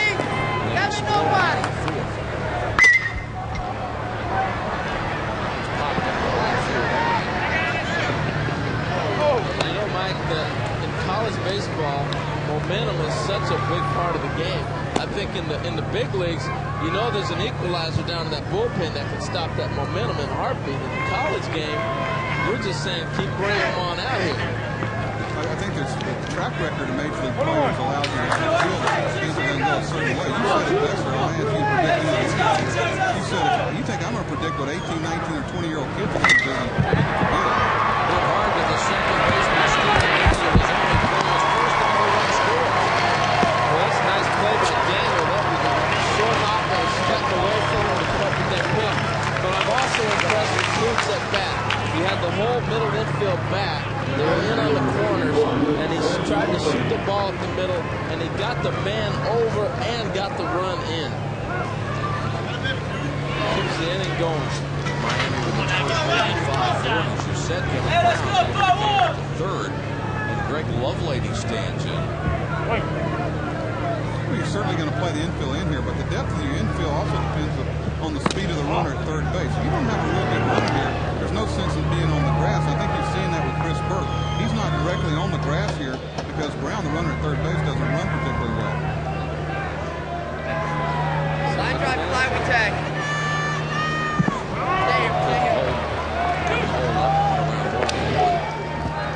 Most people have 4 depths. They have a depth that they play all the way back. They have a double play depth. They've got a halfway depth, which is what Burke is at right now, maybe a little bit more than you got a depth when you've got a real fast runner at third base. You can't afford to go for another run, and you're right on the grass. Lovelady, the 8th man to hit in the inning. That's it, Greg. Pitch low 2.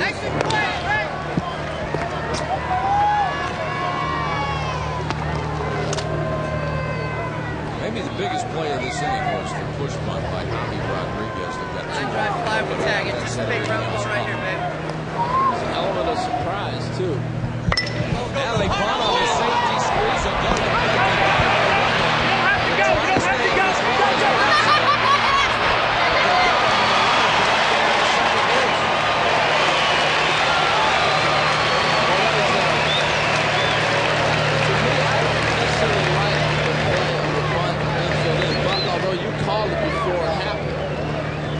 Why do they go with the bunt in this situation? I don't think they're down the order. I asked you, didn't say it out loud, obviously. He's hitting 9th for a reason. If you're going to do that, though, you think you squeeze instead of safety squeeze there. Well, right there, when you see the runner with the ball in his glove, as Bennett had there, that's when Lovelady, after you drop the bunt, you got to be thinking second base the whole way to get back in the scoring position. And that's where your first base coach is very important. He's got to be in his face as he's coming down the line because the runner can't see what's happening behind him. And instead of him running through the bag, the first base coach has got to get his attention, as he attempted to do there. He just didn't feel comfortable with his foot speed, Lovelady, that he would go to second base. Yeah, and Kingston was waving him to second, and nobody was at second base because the infielders were already in. And now you get the rundown. Burke, the shortstop, went over to third, and the second baseman, Daniels, had drifted over to third, too. So nobody was even at second base. It's another player I've been impressed with here at the series, Charlton Jemerson. He's got a lot of skills. He's the 9th man to hit in this order. He plays pretty good center field.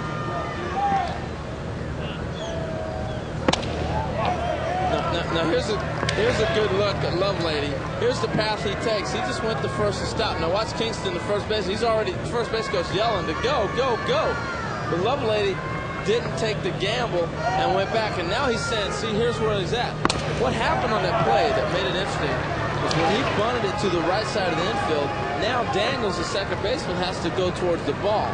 Burke breaks towards third. The whole middle infield was open. And that's why they were telling him to go ahead and go. You have to run with your head up. A rope into left field for a base hit for Jemerson. continues to impress. He's got great skills, Mr. Jimerson. One thing I found interesting we were talking about is he was not figuring out how to pick the ball up. He was just looking at the pitcher. He didn't know that there was an area that you could pick it up at or even following the ball the whole way. And Mike touched on it early in the game. He's picked up over 100 points on his batting average this year. This is a young man who hasn't played a whole lot of baseball yet, and his upside potential is huge. Picking up the ball pretty well now. Yes, he is. 31 pitches this inning for Tennessee pitching staff. Gates just struggling in there. The ball started right here. Mike Rodriguez with the slider, he hit back up the middle. Led it off with a single, scored the first run of the game for the Canes. Right there, right there. They have scored 5 runs in this inning, taking the lead. Miami, of course, put up some big numbers, a 7 spot and a 6 spot in that first game in a 21-13 win over Tennessee. That's why that play was so important, Harold. You know, if he can go to second base on the safety squeeze, he probably scores with 2 outs on Jimerson's base hit. Those are little things. You know, the safety squeeze allows that. If they filled it and getting a rundown long enough for the hitter to be in scoring position, now the worst you've got is that you've wasted an out and you have a runner in scoring position. 5 hits in the inning for Miami, 5 runs, and they have regained the lead on Tennessee. And Mike Rodriguez looking for more. I think the interesting thing about the college baseball game is every day they're learning a new situation comes up. Smoked into center field.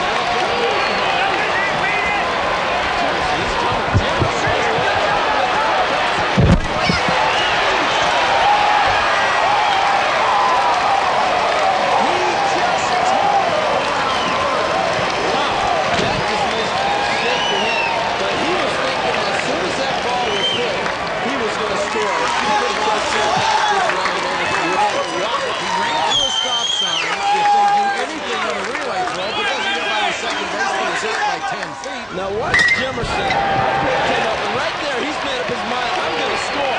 He's not even thinking about stopping. Just look at him, and they're waiting to hold him up. But he is coming hard and strong and makes a great start. Now he didn't look at me. Forget it. I don't need the coach. I know what I'm doing here. That's incredible athlete right there. You're shaking your head. That's a great play. No, I mean you're shaking it out of like disbelief. Well, the other thing too is the center fielder threw the ball to second base. Really caught the middle infielders by surprise that even he was going. And I think as a third base coach, you're not used to dealing with that much foot speed. The problem there, he looked at him right before he hit the bag, and he was sending him at that point.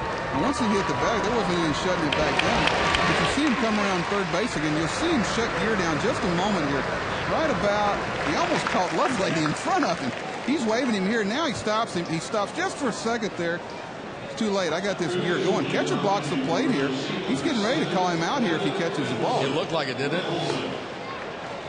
He's blocked, shut the plate off. That's one mistake he made there. You don't slide head first into a catching gear at home plate and give him a chance to shut the plate down on you. And that's why they're checking his hand. He may have jammed it.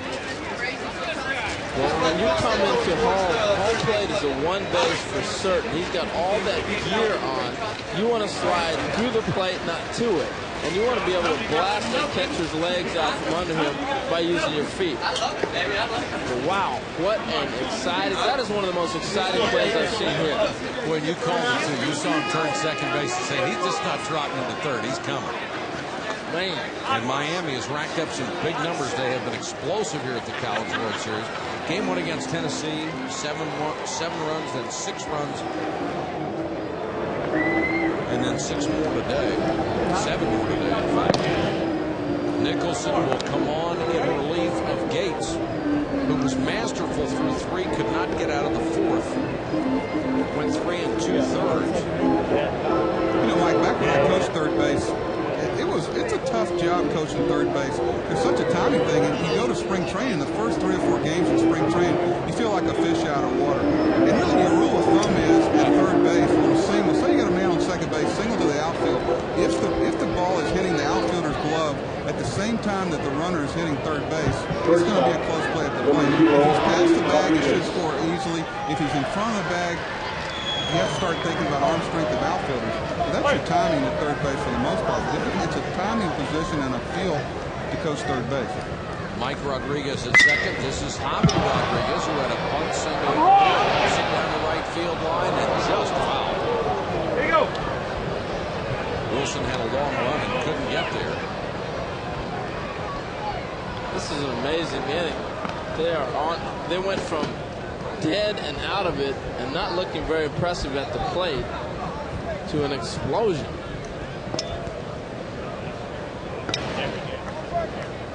Dark and overcast, sort of cool in Omaha today compared to past days. If anything, maybe some scattered showers or a thunder shower today, not much more. So, Mike, I'm thinking it's the pajama theory. You know, when you wake up, you're still a little sleepy, and then after you move around, you get some milk and cookies, then you're feeling pretty good. And that's Miami. They start off terrible. And they got the uniform to go along with the pajama. Come on, kid. You got it now.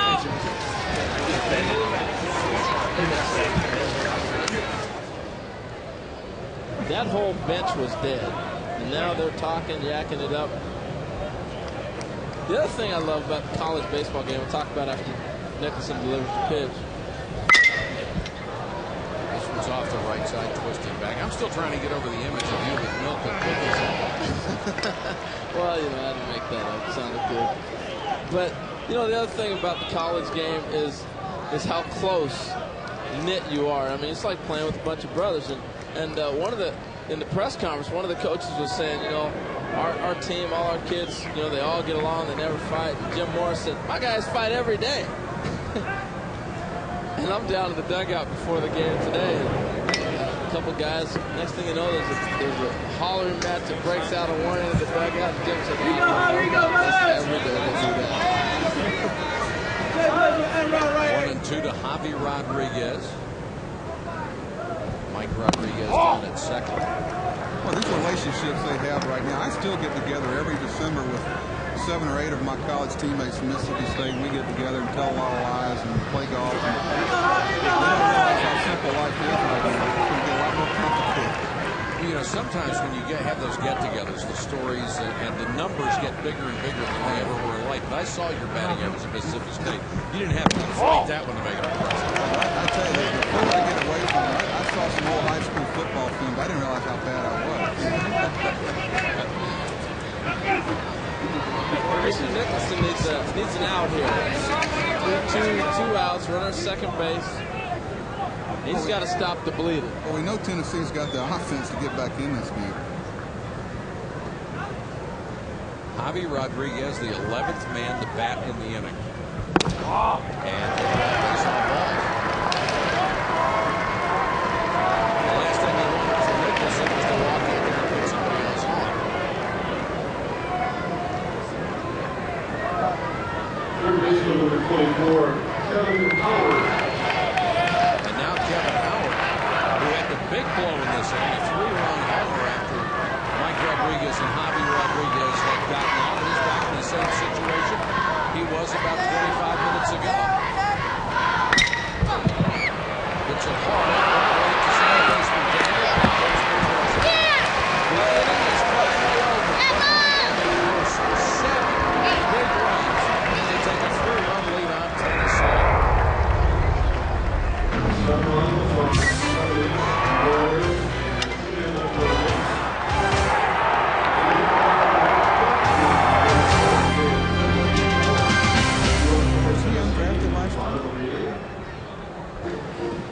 Top of the fourth, very productive for Miami. 7 runs, they lead 7-4 over Tennessee. Danny Manienzo, one of the big heroes for Miami, and Gino, the father, Gino, the brother, and Vivian Mom here to celebrate the Hurricanes' big rally. Gino, we'll start with you. Was he always a power hitter? You said going back to T-ball, he could hit the ball a long way.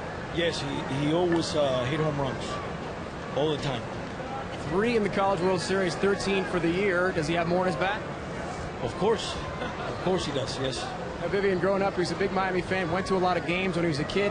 Last year, he did make the College World Series when the Hurricanes failed to make it. How disappointing was that, and how rewarding has it been for him this year to make it? Oh, he's just in heaven. That's his dream to come to the College World Series. Yes. Great. Feeling good and doing good, and we're so happy. Enjoy the rest of it. Guys, Danny's going to play in the Cape Cod League this summer. He'll play up for the Brewster Whitecaps in the Cape Cod League using the wood bats. Getting to use those wood bats, and that's an interesting transition for some of these kids, isn't it? Yes, played up in the Cape. Where'd you play in the Cape? Best summer of my life. Cape Cod League, Hyannis Mets. I'll tell you what, I found out a lot about things up there.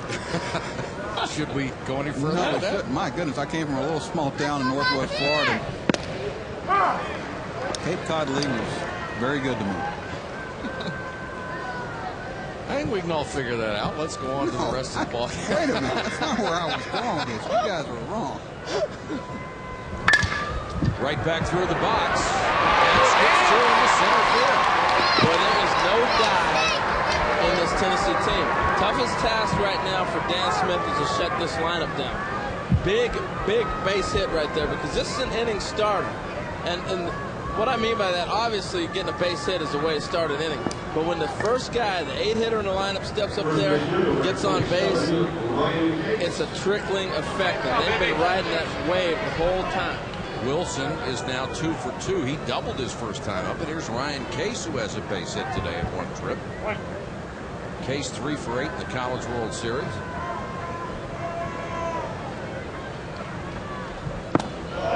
Low for ball from Dan Smith. On in relief of Bengo Shea. A little conversation. When the pitching coach comes running out at a fast pace, it's more mechanical or just relaxed than necessarily we're going to take you out of the ball game. You can tell by the look on Lazer's face that and Miami's been coming here so long, you've always heard everyone's call him Laser Collazo. And now we are told he wants to have it pronounced Collazo. And that's fine, Laser. We respect you enough. We'll call you anything you want. Oh, yeah, no doubt. I was giving him a hard time. I said, now all of a sudden you want the accent in there. How do you want your name? Reynolds is fine. I was thinking of something clever, but my mind wasn't clicking that quick. Let's go, Volunteers! Case fouls this one away. 3-2.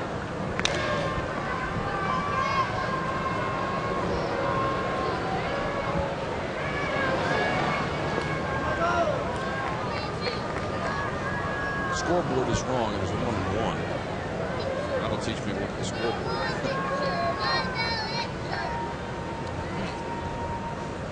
Let's go! Inside fastball. Get it on! First double play. Nicely done. Did you see the positioning that Howard used on that play right there?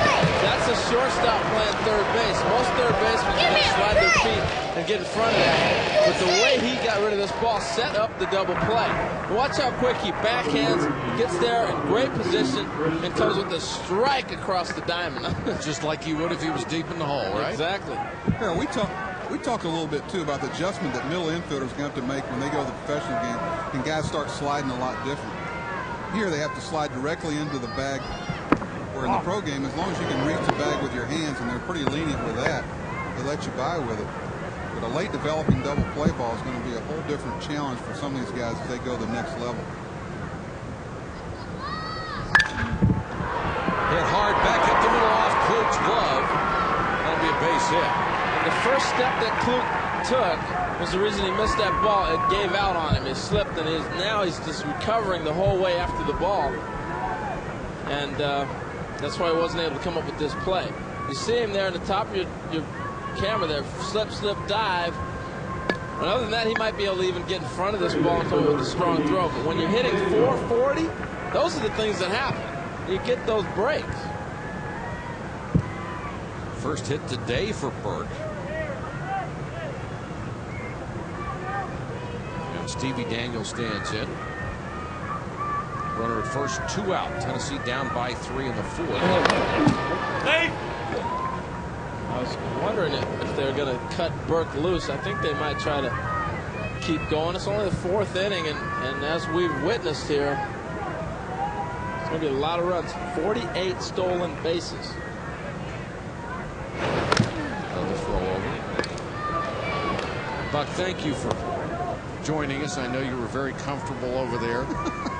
We appreciate you allowing us to drag you into the ball game today. Very nice of you. And I'm glad you've had a good time out here in Omaha. It's a pleasure to have you with us. Stick around and watch them play. This is very important for these young men right now. You can stick around in that chair over there, but I think we're going to get you out of here. Me and Mike are ready to talk about your agent's going to be on the phone about a check. Harold's my agent. Uh-oh. No, it's been really nice having you in here, Buck. It's good to see your perspective, and the knowledge you bring is great. I think people like to hear what a coach or a manager's thinking, because so often, believe me, we all play that role, and it's a little bit different to be sitting in that seat having to make the decisions during a game. Well, there's so many things that you're not aware of up here that a manager, like head coach, these guys have had breakfast, they've lived together for, the last 6 or 7 months, and you have to give them the benefit of the doubt that they know a lot more about these kids than we do up here. Well, I think the biggest thing when I watch Major League games that I hear is, well, how come he didn't go with this guy in that situation? Why is his closer not? They don't understand all that goes into a decision of bringing a guy into a ball game. There's a lot of factors that in fairness to the player that you're dealing with, that you don't make public knowledge all the time. It's not fair to them. You have to keep putting them in an atmosphere and creating a situation where their skills can come out. And it's not going to help any if you're lambasting somebody in public. And it's the same thing here. There's some guys who are not 100% physically, so they may not be doing something they normally would during the season. And the head coach doesn't want to talk about that, but he knows the situation, and it influences the way he makes decisions. Well, there's probably 5 to 10 factors here where Coach Delmonico is trying to decide whether Burke runs here or not. Scores 7-4. Burke's had a great clip. How quick is the pitch to the plate? How's the catcher throwing? How's Burke feeling? I mean, there's 100 things that go through his mind, and he has to make that decision in about 5 seconds. 1-2 to Stevie Daniel, and then the throw to first. He was going to be running right there. Well, the one thing you look at when you're thinking about pitching out or not pitching out is the front knee of a runner at first base.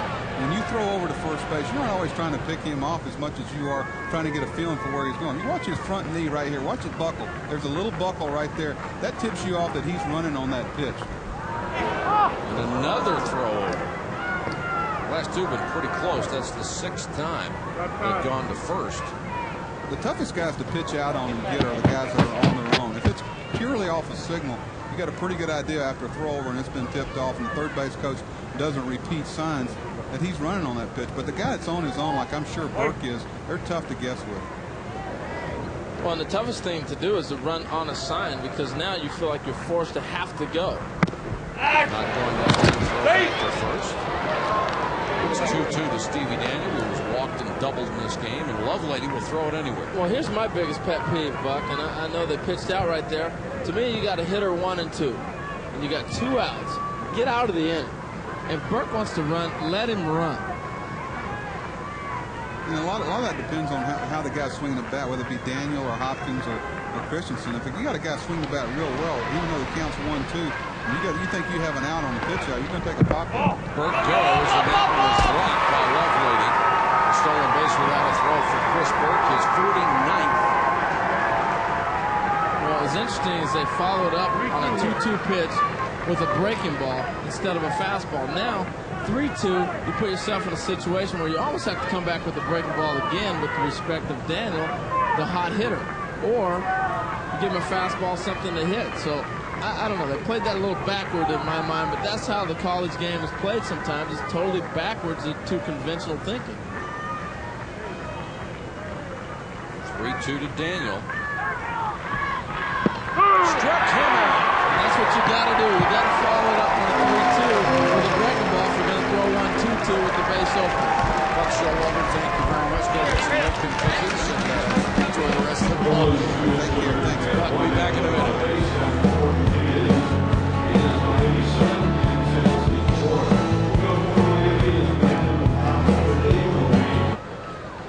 Miami on top 7-4 as we go to the 5th, and Danny Matienzo, who struck out and homered, leads it off here against Devin Nicholson.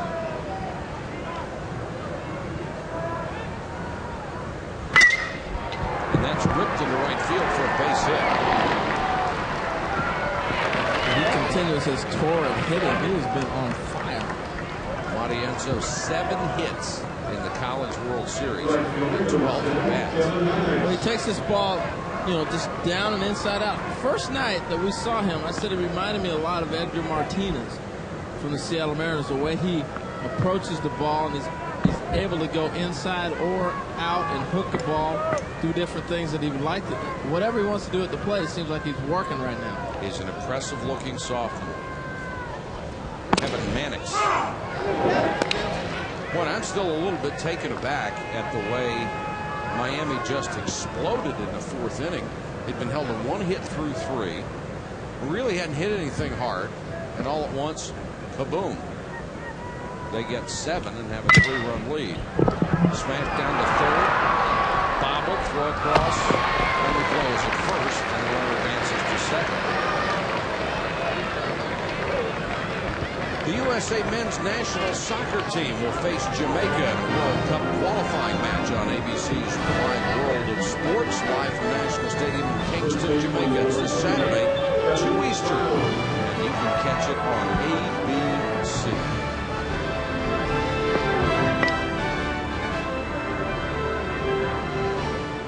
Mannix out on the fielder's choice. Now a runner at 2nd with 1 out. You know, Mike, thinking back to the 4th inning, it was the job of Dan Smith that was even as impressive as the offense to come in and put that 0 up there. It keeps the momentum going.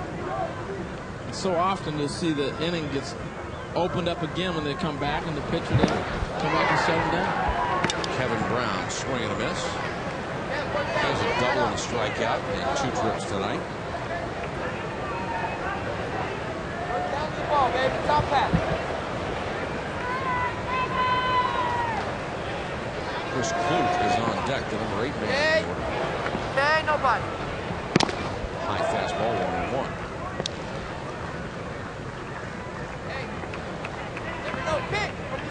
Marty Enzo down at 2nd, 1 out.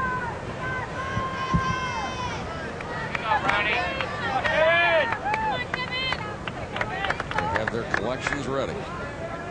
Kevin Brown's mom and dad.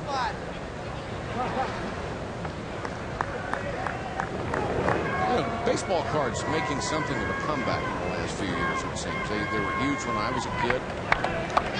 Yeah, it's big money in those baseball cards. For a while there, when baseball was really on fire in the 80s. This is hit a ton to left field.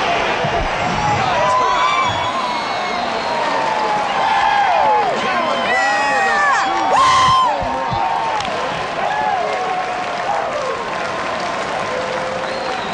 And the wind blowing in a little bit from left, but still no doubt about that one. Strong kid right there. Crushed that ball. You're right. Another breaking ball. He caught hanging out over the plate. See his parents overly excited about that. Ball just out over the plate. Great extension, no doubt about it. Mike, he knew it immediately. And so did the left fielder, Jeff Christensen. So did Dad. Yeah. Clute stands in. Now it's 9-4 Miami. And Canes will move Come on, Kay! 2 games against Tennessee. Miami has now scored 30 runs, and we're only in the 5th inning of the 2nd game. Mercy. No, there is no mercy, Harold. You know better than that. It's true.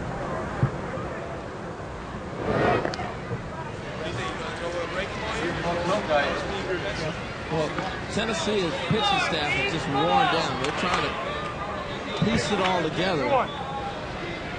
They've had to battle all the way through the region to get here, through the regionals, through the super regional, and that's a task on their pitching staff, and it's shown here in the College World Series. They got the great outing from Wyatt Allen, but Miami, on the other side, has really breezed on through, and that keeps you fresh, and that's the advantage you have of winning games in a tournament. What a smile on the face of Jim Morris as he has seen things really turn around in this ball game. And Clute gets a base on. base on balls. This is going to end Dave Ryan. David? All right, Mike, Bob, and Sally Brown are here pretty happy after the big home run that Kevin hit. He was hurt last year, went through quite a bit with a shin injury. How difficult was that for him to come back this year healthy? Well, it was tough. He struggled towards the end of the year, and he missed all summer. Couldn't really hit. So he got off to kind of a slow start this year. And the last month he's been seeing the ball real good, and he's been stroking it. And so we're real proud of him today. Had a 3 home run game in the regional. We know about that. Sally, how about all these baseball cards? What's the deal with that? Well, I just want to bring them out my support for the team, and I keep scoring all the games and just showing my support. You guys have any feeling on what the impact would be for a national championship if they could do it again for the second time in 3 years? Well, yeah, I think the second one would be amazing. It'd be such a thrill, and be tougher to get the second one, I think, than the first one. And you start thinking of the Chicago Bulls and the repeat, and but anyway, we're a long way away from that, so it's only the 5th inning, so we've got to keep our fingers crossed. So take us through your reaction when you saw the home run ball go out a moment ago. It's huge. It's just a great feeling. So excited. So excited for Kevin and the team. Great to see you guys. Enjoy the rest of it. Thanks.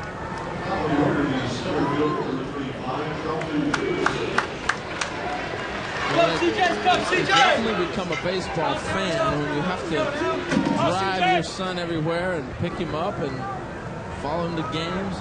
They've been probably doing it since he was 7 years old. I was impressed that Mom keeps the stats. It's found a way to be occupied other than just watching it. After Lovelady fan, this is Jimerson. Man on first, 2 outs here in the Miami 5th. As impressive a play as we've seen in the 4 years I've been coming to the College World Series, the play Jimerson scored on the base hit from first base. Turned it on, didn't he? Wow.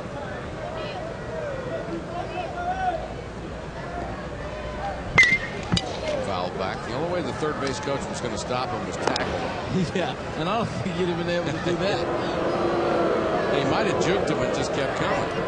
He'd have got by him. The Miami football team might have been giving him a call. Hey, got some eligibility left?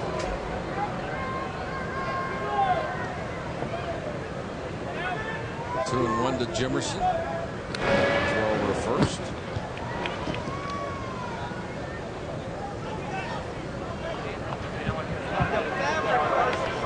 Did you see it? Did you see it? I hope you saw it. Wave, you're on camera. Wait.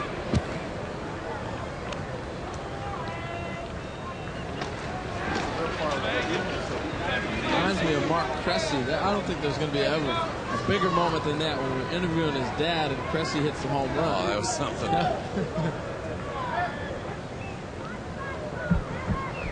All at once, the interview took a major backseat. Yeah.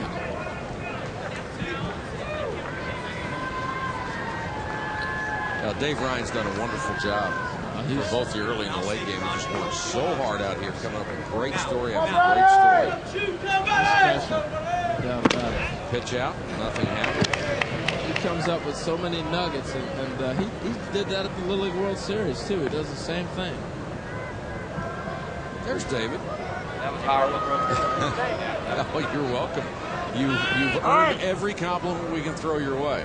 And he's even fed us too, so we probably owe him a meal or two also.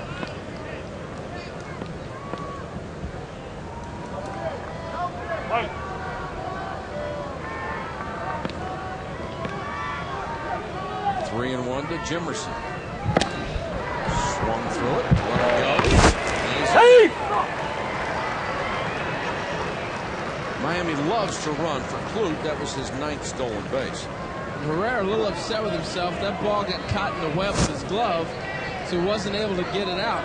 But watch, he throws his footing off and everything. See, it got caught, he double clutched, and he knew if it didn't get stuck, he had a chance, because this young man could throw with the best of them. The ball just rattled out of his hand. He didn't get a good grip.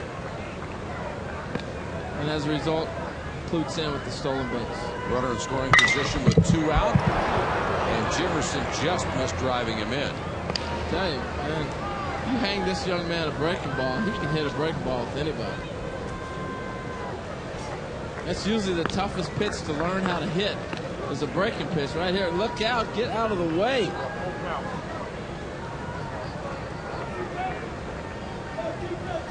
See those umpires just standing just in foul territory.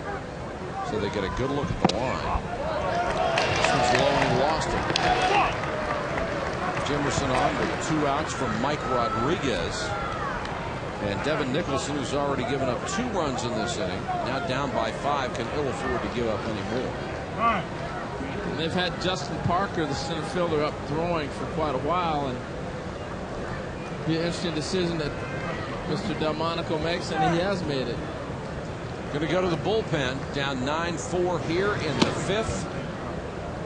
Will Curtis will be the new pitcher for Tennessee, and the big blow, Kevin Brown, who in his team-leading 14th home run, a bomb into the bleachers and left.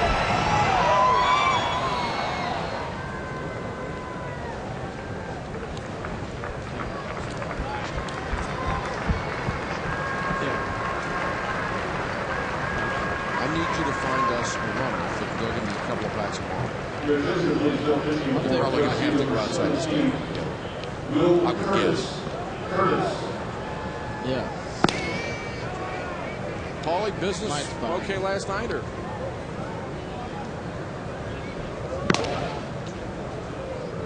I heard you got 2 sides of the street working. What'd you say? I haven't made it down there yet. 2 sides of the street are working. I'm getting tired, man. That's right. That's it, bud. I'll come down there today. All right.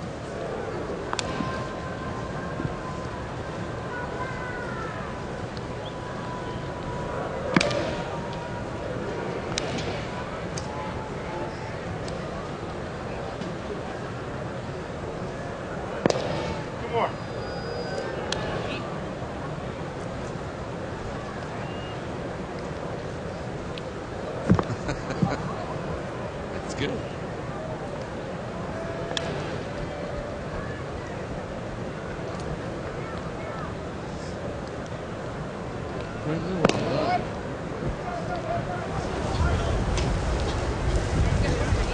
Director Scott Johnson just said Miami's on fire as we had a shot of the grill. Boy, is he right. And our producer Matt Sanduli, they've done a wonderful job. It's been a joy for us to work with both of those guys this week, and all the other people on the ESPN's crew. Aaron Owens did a great job with all the teases and opens, and just so many people. Well, you're talking about how hot Miami has been. After we identified the pitcher here, we'll deal with it in a second.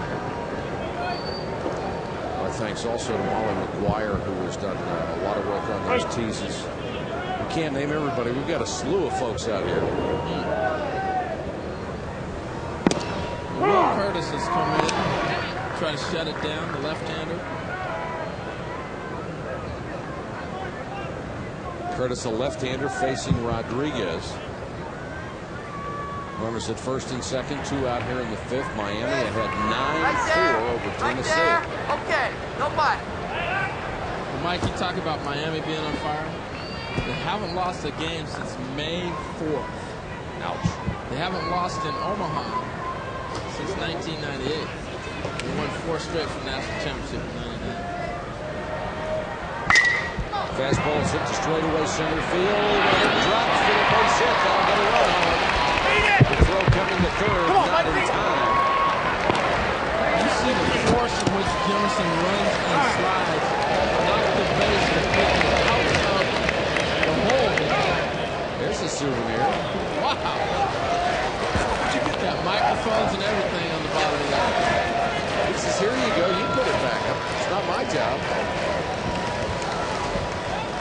Run scoring single for Rodriguez.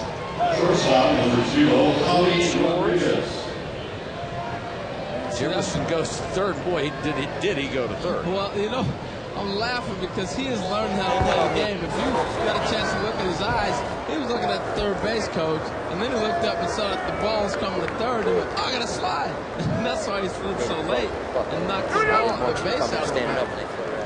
But the safety is so important.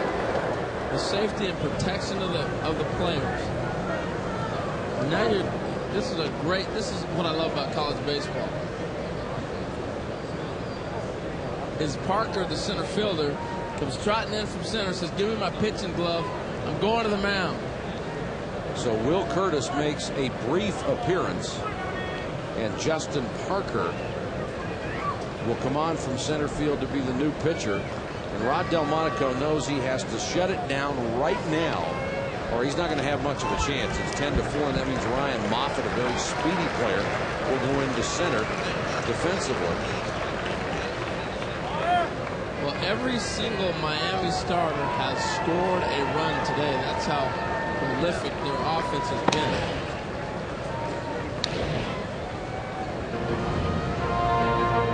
ESPN Classic celebrates Father's Day, the premiere of My Father the Ball Player, a brand new documentary. You can take a look at the lives of some of baseball's greatest players through the eyes of their children and grandchildren.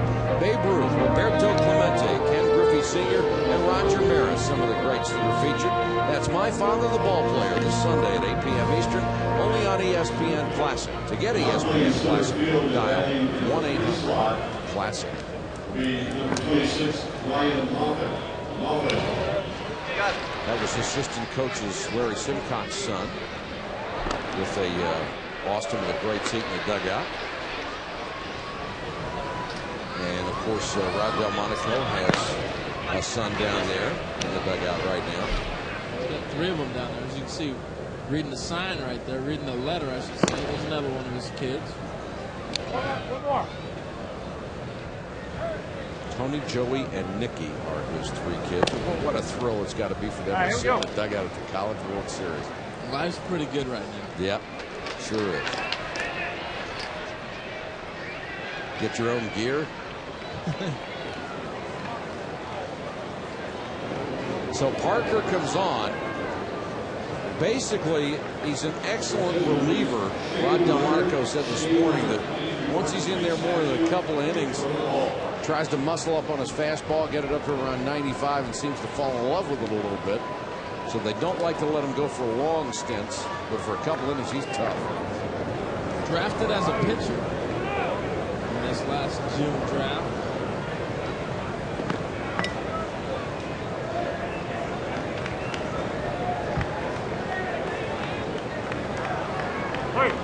Javi Rodriguez stands in.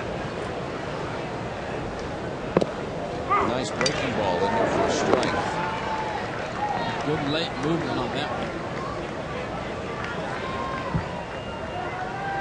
Rodriguez really jump-started the Miami offense with a bunt single back in the 4th. Walked his last time up. There's another breaking ball in for a strike.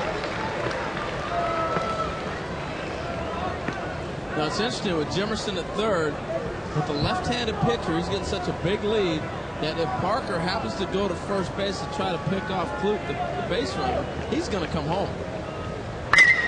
To the plate and skied the straightaway center field. Moffitt just came in defensively, waits for it in center and makes the catch. The 2 more are home for Miami on the 2-run homer from Kevin Brown. It's 10-4. 3 runs on 3 hits, no errors, and 2 men left on base. As we enter the bottom of the 5th inning, it is Miami 10 and Tennessee 4. As our winners in the NCAA Open Center drawing this afternoon are Chris Poyos from House of Bluffs, Nicole Nunez from Omaha, Kevin Taylor from House of Bluffs, and Fort Calhoun at Newland.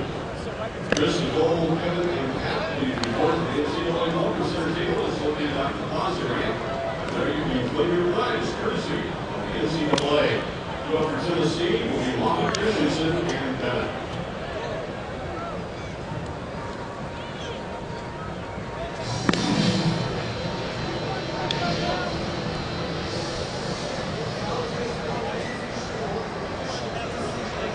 Okay. All right.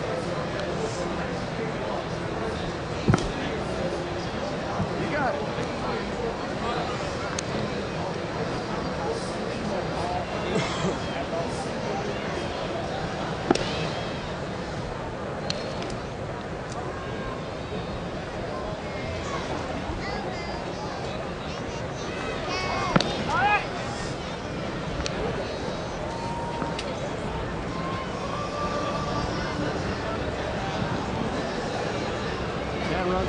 2 innings, the Hurricanes in control. Tennessee trying to knock the Volunteers out of the College World Series. Very special guest is with us here at Omaha. Sid Hatfield played in the 1951 Tennessee College World Series team.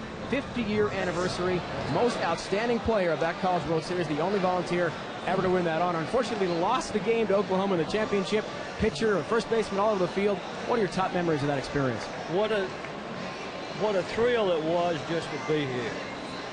And how we lost the first game, and then we won the rest of the games until we got to Oklahoma in the championship game. I think it's 5, but I'm not sure. And we felt like we met ourselves going to the hotel and coming back from the hotel. But it's a thrill. This is the pinnacle of college baseball. There were 8 teams played here. Nobody voted them in. They all went through similar formats to get here. And when I feel like we were fortunate enough to finish second in the nation, that I was somebody, you know, and all of my teammates were. We had done that. You sure were. You sure were. Accomplishment. And the same thing's happening with these people. Only problem I got with that is the wrong team is ahead. At the moment, guys, one other special moment here. Mark Jefferson is here. He's a native of Omaha, and you have something very special to give to Sid. What is that, Mark? Well, yes. When I was 10 years old, I was sitting just a few rows behind here when Mr. Hatfield played for Tennessee. I thought it was just such a tremendous thing. He was one of my heroes all through junior league and baseball and everything. You got the game program for you. You want to have him sign that for us here? That was Ryan Moffett who creamed one into left center field. Jimerson with the dive and couldn't get there. It's a triple. And there is an autograph that has waited 50 years to come about. That's pretty good.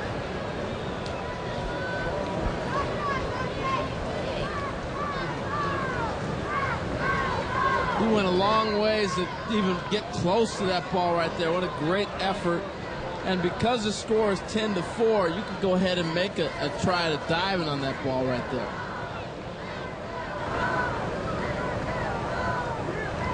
Go back to Dave Ryan for a second. David. All right, Mark, so you got the autograph you waited some 50 years for, as the guys were saying. What else do we have here? Well, we have the ticket stubs where my mom and my dad and I sat that year in 1951. And I saw where Mr. Hatfield was coming back up here for the anniversary. I went down into the basement, found this. I happened to see Mr. Dado the other day, and so the legendary coach. Right now, on the other side, what do you have here for us? This is actually where I was keeping score. As a 10-year-old, guys, keeping score, and I think we have Sid Hatfield's name there, the Tennessee roster. He was hit between them. There he is, Sid Hatfield. Mike? I noticed that I used the word demo. Now, Harold, that is memorabilia. We were talking about that the other day. Saved that 50 years. Can you imagine saving something that long? No. They won't be alive. I can imagine saving it. I just can't find it anymore. There's Rod Dado, the legendary coach from USC. Came here just so many times and built such a wonderful tradition for that program. Fastball chopped toward first, never coming home. They're going to run home on the out.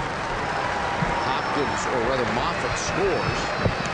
And the RBI for Christensen on the ground out. That's how you start a rally. You got to pick up the runs when you get an opportunity. Lead off triple. You're saying leaving there. Nice job of getting him in. That makes it 10-5 here in the 5th, and we've seen how the Tennessee bats can explode throughout this series.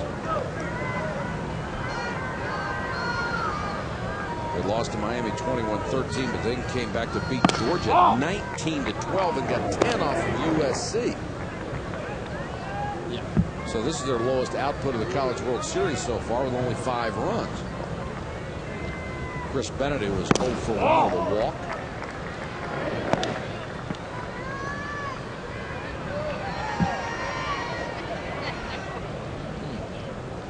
What a job Dan Smith has done. Sure has. Come in, done a nice job. He did not pitch real well on one of the outings here at the College World Series. Came back today. Smith came in when Ben Gaucher couldn't get out of the 3rd. Just shut him down.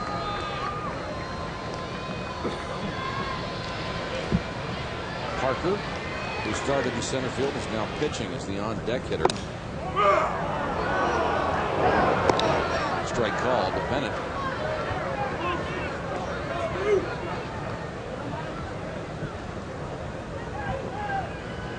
We're in the Tennessee fifth inning. Volunteers down 10-5 for them. It's an elimination game. Miami still undefeated here. Chop toward third. Howard backs on the field. Rifles it across. Talk all day about that young man in fielding actions. We saw a great play out of him in the SC game. A double play. Watch how he reads this hop. He'll back up on it. He knows the arm strength, gets himself a good read, and comes up with a strong throw. That only happens when you know the runners and you know your own ability.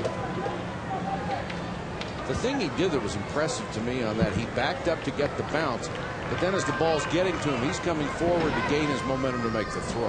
Yeah, and he got rid of it quick. He didn't back up and then take his time. He knew he's got that clock in his head, as Buck was talking about, and what I need to do to get rid of it and get there on time. And he obviously knows he's got a gun.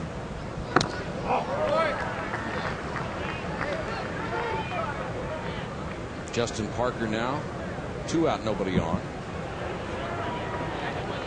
Side by side. They're not really looking at each other, are they? No, they're not. Don't put your elbow on top of that chair. This is my space. Right here. They look like brothers. Yeah, they do. That camera out here. I'm watching the ball. Ripped back into the seats. Look out, incoming.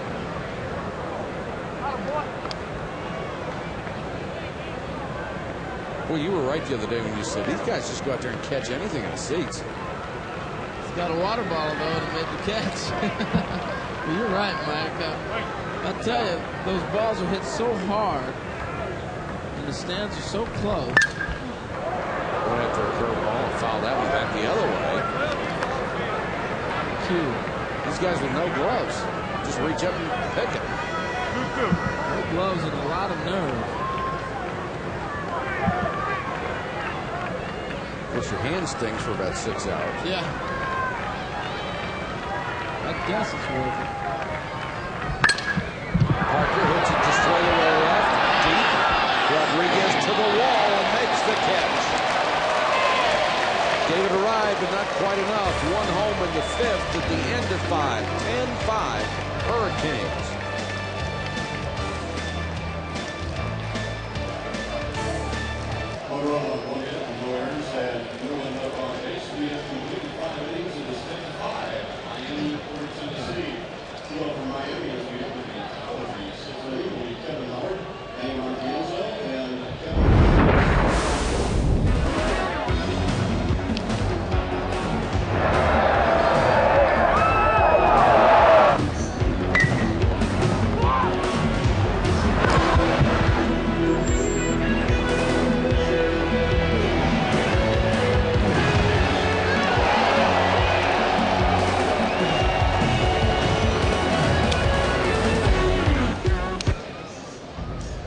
Yeah, I like it.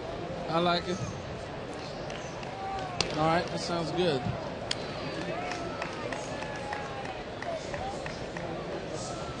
You can. No, I don't really need it. I can refer to it. Start it.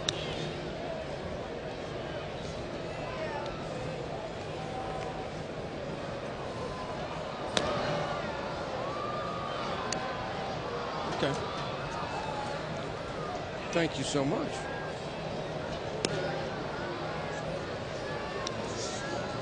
I don't think I can handle that one. No, I can't handle that. These I can handle.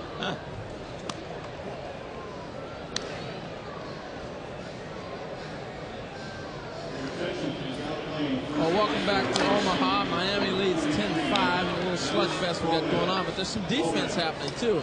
And right here, Mike Rodriguez goes to the wall to end the inning with the catch.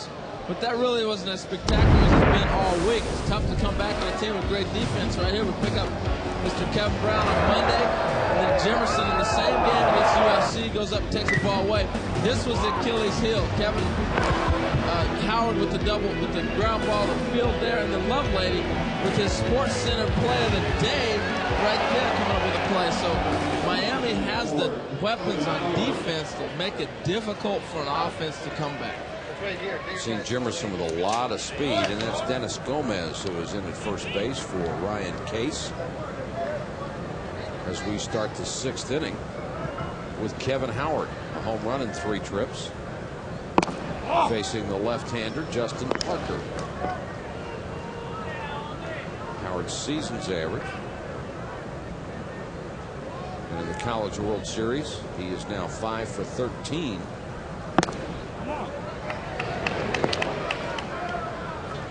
He will shoot that ball the other way against a left-handed pitcher.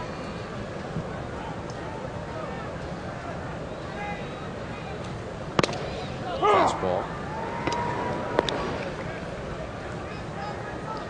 3-1.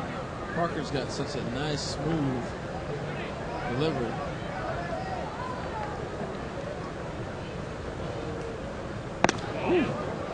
Wicked breaking pitch, but it's high, and Howard draws a leadoff base on balls. It dropped down on him too. That was really a nasty pitch. Good movement. Yeah, Gus Rodriguez has been very solid behind the plate, and you know, he was an Olympic umpire, one of the guys that got to umpire in the Olympics. He's had a very consistent plate today. And that makes it better for everybody. It's easy for us up here. It's a lot easier for the players, and not a whole lot of arguments from the coaches. It's amazing how the umpire can affect the game. Oh, they can take it over. Matty Enzo with 2 hits today, 7 in the College World Series, called strike to the Miami designated hitter. It doesn't matter in this ballpark. Even the big guys are going to show bunt. Maybe not. Jim Morris, look on his face right there. Was like, come on, what are you doing?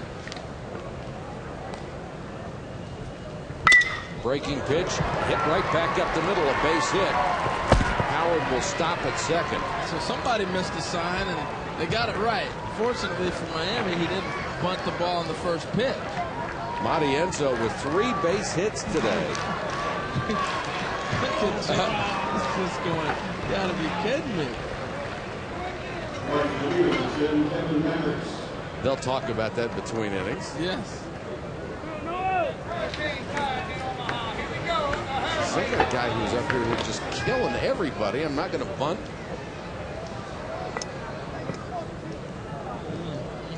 Surprised if Matty Enzo thought he saw a bunt sign, then he didn't step out of the box and check it again just to make sure.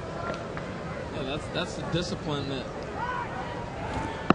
And Mannix squares to bunt, takes a called strike. Now again, the bunt situation, first and second, the key is the shortstop. You already know you want to bunt the ball down third, but as a bunter, you want to pick up this guy right away. If you can pick him up, he'll tell you right now that he's going to be standing at the base. Once he starts to break, then you have to go ahead. Perfect. Perfect. Gilman throws to first, and to second and third. You bunt it hard, you make the third baseman field the ball, and you advance the runners. Great execution. Mannix gets his job done. He gets the runners number 38, Kevin only one out Brown. for Kevin Brown. You know, he's just thinking of already setting his angle. See how he sets that bat and knows what he wants to do? This ball, he pulled it there immediately. You know, one thing that Ozzie Virgil, when he was the third base coach in Seattle, when I was there, he would always yell, "Set to the angle, set to angle." You'd be like, what? Fix my ankle? He was saying, set your angle. And that meant to put the bat in the position that you wanted to bunt it at. Here's what I mean. If you're going to bunt a ball down third, as we've got an intentional walk here, gives me time to show you. If you're going to bunt the ball down third, you want to get your angle like here. You set that up with the chalk line. Then if you want it down first, you set it up down the first baseline. On every plate, if I take this right here, Mike, this could be the plate. All right. And there's the corners. So now I can set my angle on this corner or on this corner, depending on how I want to bunt the ball. That's kind of a simple way to set your angle as a bunter. There's the intentional walk to Brown, who homered his last time up. And they are loaded for Chris Clute. Hey, hi, Uncle Bud. Had some of that cotton candy 2 years ago. It looked so good we asked somebody to bring some up, and they did. and I about had a sugar hemorrhage. That stuff, I can't remember it was that sweet. It's definitely a kid's treat. Oh. Can you imagine taking her home at the end of the night, trying to tell her it's time for you to go to bed now? Straight to the bathtub, isn't it? Bases loaded for Klute. Called strike from Parker, who came in from center field to relieve. Klute 0 for 2 today. And 2 hits here in Omaha in 3 games. Breaking pitch line right to first. Go to the plate for 1. Throw back to third. That was picked off the shoe tops by Gomez, so they get the lead run at the plate and nearly a double play. I'm surprised they didn't have an opportunity to turn to, because that ball was hit so sharp, and Gomez got it back quick. I have to look and see what happened. Maybe Herrera got it caught in his glove, but that was a bullet.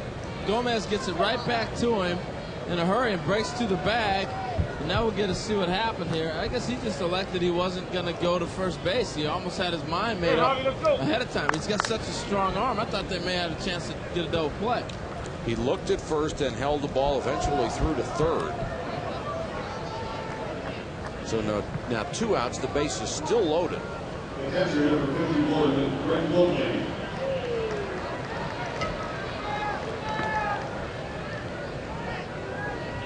And Lovelady is up.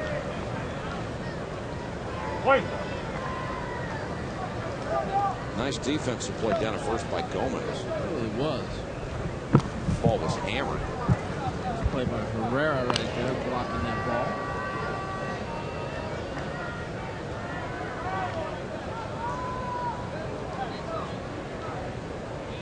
That ball gets by Gomez. That's a game breaker. That goes down in the corner, and that is possibly 3 runs because it was hit so sharp. Lovelady knocks it back in the stand.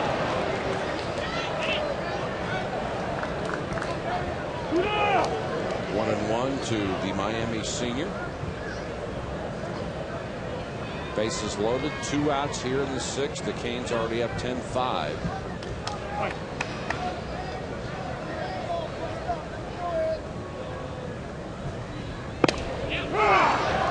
Strike call 1-2. Matienzo is down at third. Brown the runner at second base, and Chris Klute, robbed of a base hit, is on first.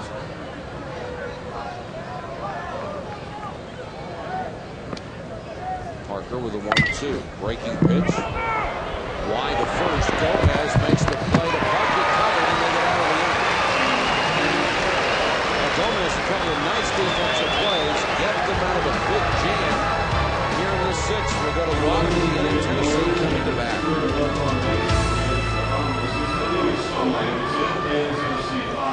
10-5 Miami over Tennessee. 2 of the 3 teams left here in the College World Series.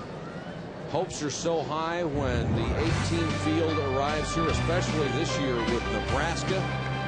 But tournament track shows you the disappointment of the Huskers. Georgia was next to go, eliminated on Monday. The Green Wave of Tulane, with a big appearance for them, gone. USC also eliminated on Tuesday. And then last night, Cal State Fullerton, their dreams of yet another national championship, were dashed as Stanford advanced to Saturday's championship game. And now Luke DeBold from Dyer, Indiana, is on the pitch, making his 89th career relief appearance for Miami. That's number 6 all-time on the Canes pitching charts. Facing Javi Herrera, fists it to shallow center field. And Jefferson comes on to make the catch. I'll tell you what, his stock is going way up in this College World Series. He has dominated and shown his ability that just supersedes everybody else here. He stands head and shoulders over everybody else athletically. Watch the break he gets and he comes in. I mean, he's got the takeoff, Mike, of a tailback. He's an incredible athlete. It's a great catch. Look at the concentration. beautiful play by Jimerson in center. We've seen him steal a home run, make a couple of other big-time plays out there. You know, the one thing you don't see a whole lot are a lot of young black athletes playing baseball in the college level. And, you know, one of the things that happens is most of them are playing football. And with the 11.7 scholarship, not a whole lot of scholarships being offered. Jimerson, for example, would have probably not been playing baseball had it not been for his great academics. He went to Miami on an academic scholarship and loved baseball as a youngster. But that's really what happens. You don't really get a chance to see a whole lot of young African Americans playing baseball because they're taken more by football and basketball. And in football and basketball, you can offer these kids full scholarships so that some of them come from broken homes and don't have the opportunity to pony up the extra money to go to college. So if they're not on a full scholarship, and baseball rarely offers full scholarships. This is Adam Smith in as a pinch hitter. It's a very difficult situation for them and for the game, the way it's set up. I mean, we joked about it, but Tulane, one of their 3 things was you got to pass, play, and pay. With pay being one of the first options for Tulane. Smith, a .261 hitter this year, making a pinch hit appearance. Lofts it in shallow right center. Mannix coming over. Mannix had to keep running and then made a tough catch. Yeah, he stayed with that ball a long time. He called it early, and that's why, you know, the community's kind of looking at Jimerson like, well, okay, I guess I better catch it if I call it. You know, the amazing thing about Jimerson is Coach Morris told us he is the best center fielder I've seen in all my programs, Georgia Tech and here at Miami. Gomez, who came on for Ryan Case, the first baseman, earlier defensively, now gets a chance to hit and pounds it on the ground toward second base. Flute fell down, got it, 2 him out. Footing a little unsure around second base today. He's been slipping and sliding. Flute comes up, throws him out. The 6th is over. It's a 5-run ball game.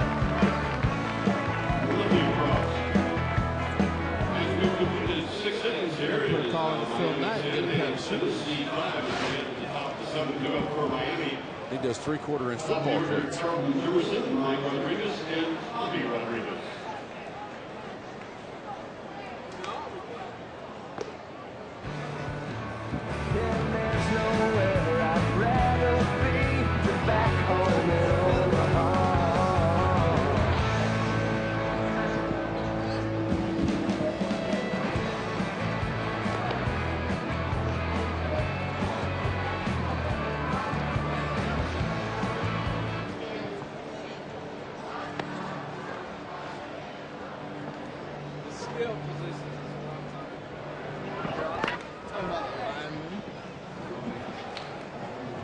About Erica's boyfriend, big old lineman. Okay.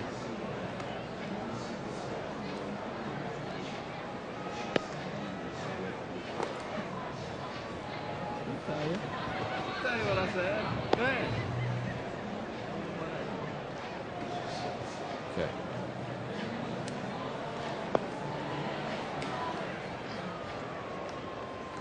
Your attention, please. Adam Smith remains in the game, playing right field, replacing Dan Wilson. We've completed 6 here at Omaha, with Miami leading Tennessee 10-5. The Volunteers have to come back to win, or they are eliminated. Miami would advance to the championship game against Stanford. The new right fielder, Adam Smith, is on for Dan Wilson in right.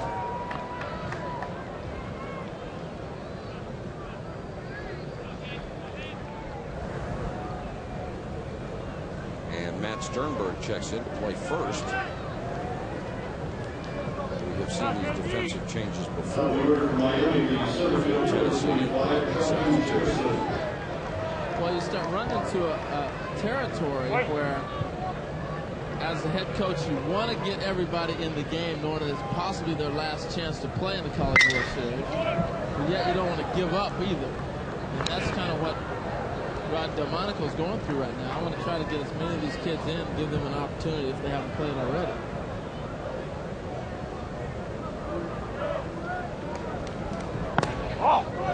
Fastball low. Nothing worse than having a freshman or a sophomore come back to your program next year and say, yeah, we went to the College World Series. Well, how'd you do? I never played. Yeah. Well, you're trying to balance the opportunity to give these kids some experience with, you know, can they help me now? I'm only down 5.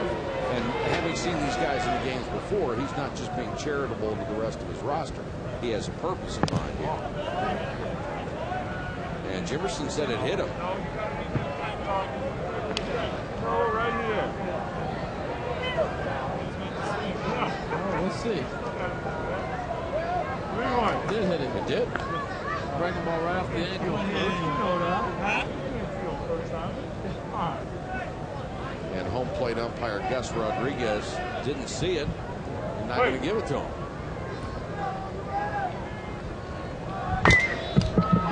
Tap toward third. Bennett lets it roll foul. But Jimerson can really get down that line. Roll.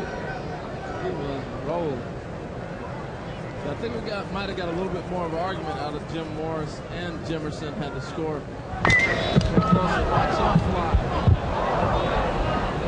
Here we go. Well, you'd like to see him get a gap shot. You'd like to see a triple or a chance for an inside the park home run. Well, I tell you, I was as impressed with his speed on that first home run as I've seen with a lot of players through the years in baseball. Ready? Wait. 3-2 to Jimerson. Walked him. Got on anyway.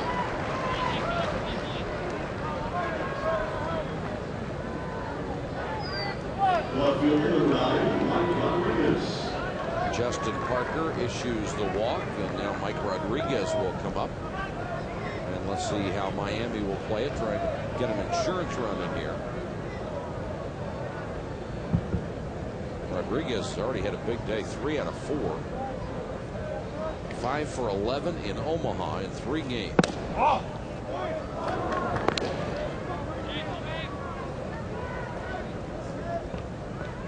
The fireworks came back in the 4th after Tennessee had looked spectacular in building a 4-0 lead.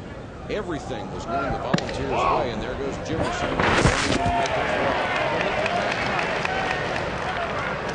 He's so explosive. One of his favorite players is Ricky Henderson. He's got that type of Henderson explosion when he takes off. Watch his first step. The key to stealing bases is the first 2 steps. You got to be at top speed. And that's where he is at. He's got such great force when he takes off. You know, Ricky Henderson, when he runs, he used to kick dirt up. You can see the dirt flying from his cleats as he ran. That's the type of force he would run with. You see that power in Jimerson. Here's a good look. Now watch, see the dirt that's kicking up behind him.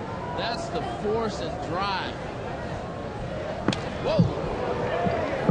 That was close, and he walked in.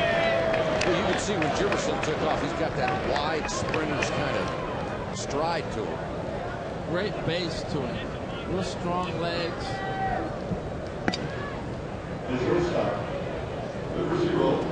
Jimerson has had 3 stolen bases today, as well as an exhibition on the base paths and hustle in center field. So back-to-back walks to start the 7th, and Javi Rodriguez comes up.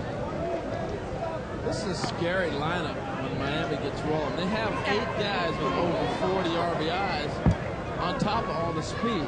You can see a tremendous combination of speed and power.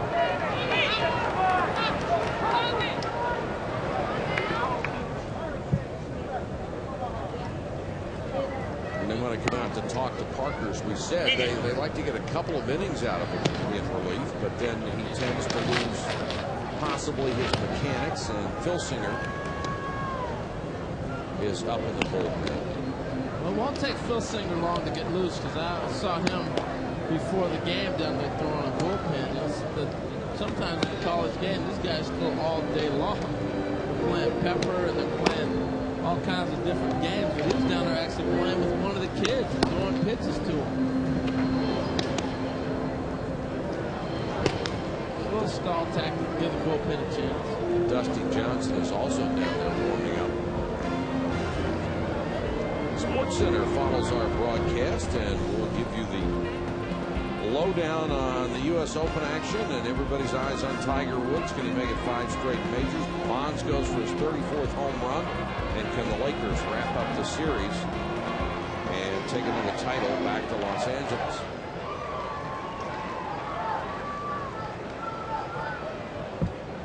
I have not seen any U.S. Open series. I'm looking forward to going home and watching. Run it. Caught in the air. Good job by the runners to get back.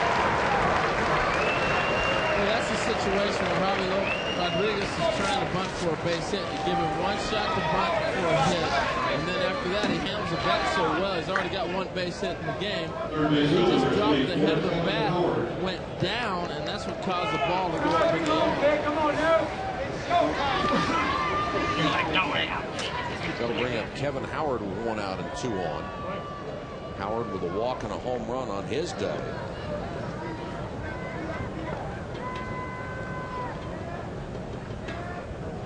Okay. Breaking pitch hangs inside.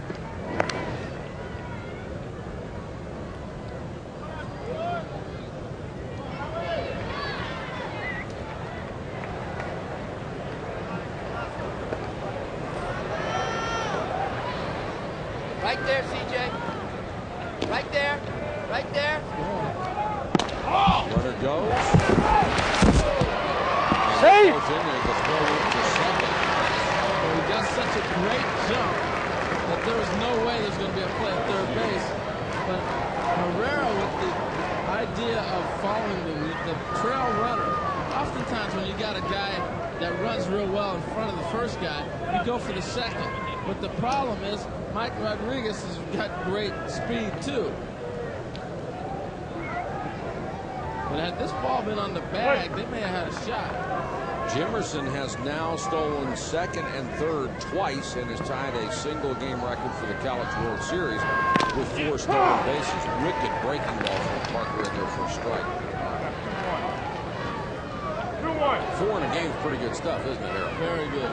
And the fact that he goes first to third and does it in a hurry, he's done it in the right situations where you still give your hitter an opportunity to drive you in. Filsinger and Johnson continue to warm. Fastball knocked down the first. Sternberg can't turn over the ball and scores. Well, he's got to come home with that play, and that's another thing that Jefferson does with the speed. He puts pressure on the defense. You have to almost make it a perfect catch and throw to get it. That's an error on Sternberg, allowing Howard to reach base. He'll get an RBI. Will Howard? I don't know if Herrera wants to take on that collision in the first place. Jimerson's got a little momentum coming down that line.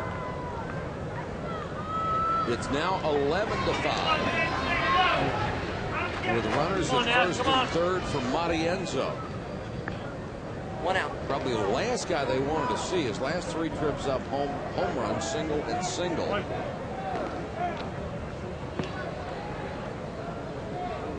And he has been hot. Well, and I think you might see Jim Morris start to clean off his bench a little bit too, knowing that this is a chance to get some of these kids an opportunity, because if they advance to the championship game on Saturday, you're not looking to try to fulfill everybody's dream to play in the College World Series. It's serious business. The story is Miami with a win here would get tomorrow off. There would be no games in the College World Series, and they would face Stanford in the championship final.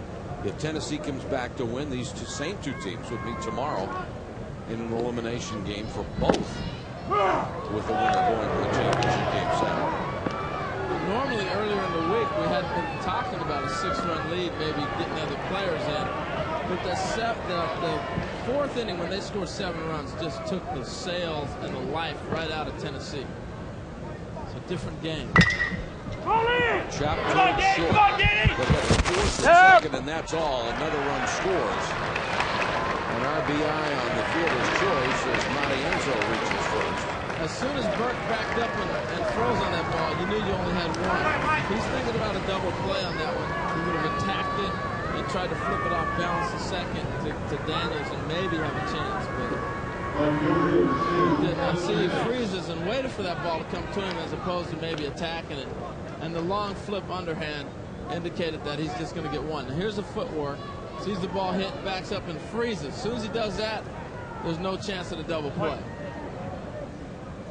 And a double play is what they desperately needed at that point. Yeah. That's the time of the game he can gamble and go ahead and charge that ball. Try to get to help your pitcher out and get out of the inning. But those are things that, you know, I mean, I've been stressing this all week. They will learn as they continue to play. Just as Miami's learned lessons today, so shall Tennessee. Mannix takes a breaking pitch low. The other thing about Miami and this lead, which is now at 7, looking a little bit safer, when you get late in the ball game, their bullpen is really solid. Yeah, they are tough. And this one smoked to dead center field.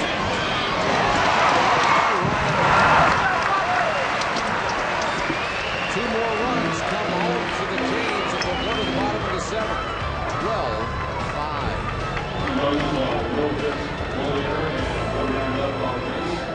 After 6.5 innings, it's 12-5. Miami over Tennessee. New up for Tennessee for Daniel and Logan. All right, fans, it's time now for the 7th-inning stretch. Let's see Miami win. Take me out to the ball game.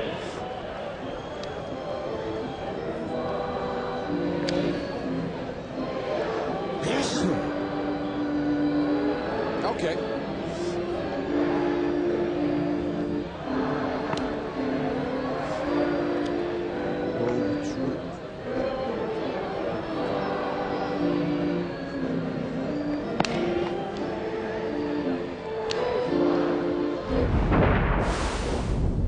Two things we've done all year that's made us the best team that we've been. One is we've had fun. We've played with a lot of enthusiasm and we've had fun. You guys have had a blast out here. Let's don't change anything today. 2 more wins, we play for the national championship. Have fun, stay focused, play our game. And when we play as one, we're at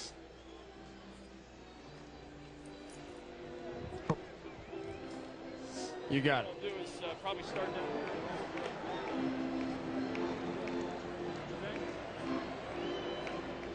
Fourth and fifth innings, very productive for the Miami Hurricanes. A 12-5 lead now, heading into the bottom of the 7th. Tennessee needs runs in a hurry. Well, most college students, let's admit it, just about everybody likes to partake in some junk food once in a while. You got chicken tenders and French fries, hot dogs, cheeseburgers, of course pizza, and soda pop. But not the case for Tennessee's Chris Burke, leading off the inning here for the Volunteers. Since he was 13 years old, he's sworn off all red meat, fried food, and soda pop. No candy either. Doesn't like to have any sugar. When he was that old, just 8 years ago, he decided he wanted to be a Major League Baseball player, so he had to have a Major League type diet. His parents thought it would last a couple weeks. It's lasted 8 years, and it's still going. Chris says he and his teammates after the game, well, they like to have some pizza, but not him. He has salad and bottled water, also maybe some broiled chicken. That's just about it, guys. And sometimes the team has to decide on the exact correct restaurant for him. Make sure it's not just a fried food, fast food joint. Dave, if you ever came to my house for dinner, it'd starve to death. Burke thrown out by Javi Rodriguez. Tell you what, I definitely starve at my house. But if he's hitting 200, I guarantee a team's not finding out where to eat. That's right. Dave, if you don't want that stuff, send it on up. I'll gladly eat that bird. Buck's signaling to me he'd like it too. I think that's been sitting on the dugout a little too long for me. I'd like a fresh one, though. Stevie Daniels stands in. Tennessee now down to its last 8 outs. Dave collecting the goodies. Strike call. Dave's got the best budget here. He calls them props in the expense report. Get away with anything.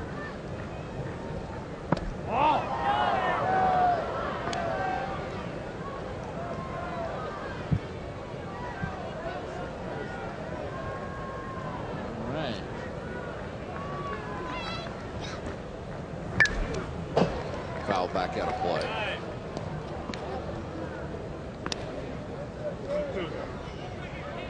Luke DeBold, the side armor, is on to try to hold the lead for Miami. Bottom of the 7th. Missed with the fastball, 2-2. That's nasty right there. Dropping down on it, and fastball cutting back in. Slings it up there, hit hard to third, but gobbled up by Howard. Can't say enough about Howard, boy. He just looks great. He is smooth. Even if it starts down there, no problem. Just puts it up, throws it out. Yeah. And he plays with such life. You know, he's got that bounce and that love and that joy of the game that you look for. Ryan Moffitt stands in with 2 outs. He taps it back to the mound. DeBold with the back of the stand and throws him out. Quickly, 3 up, 3 down. We have completed 7 in the College World Series.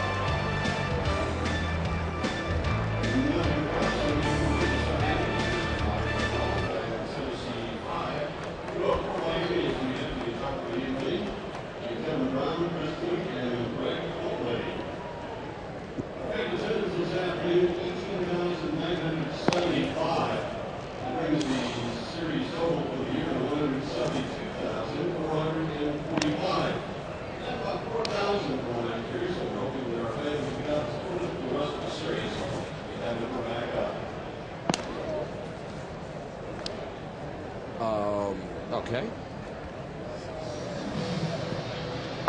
Oh, wow. Holy smokes.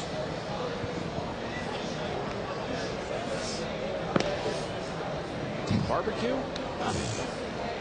Good Lord. Tell you what, when I ask, you get them when we're done. I love this one here. Harold, you don't get to keep the whole tray. Pick something. What else did I get this year? What else did I get? You got everything.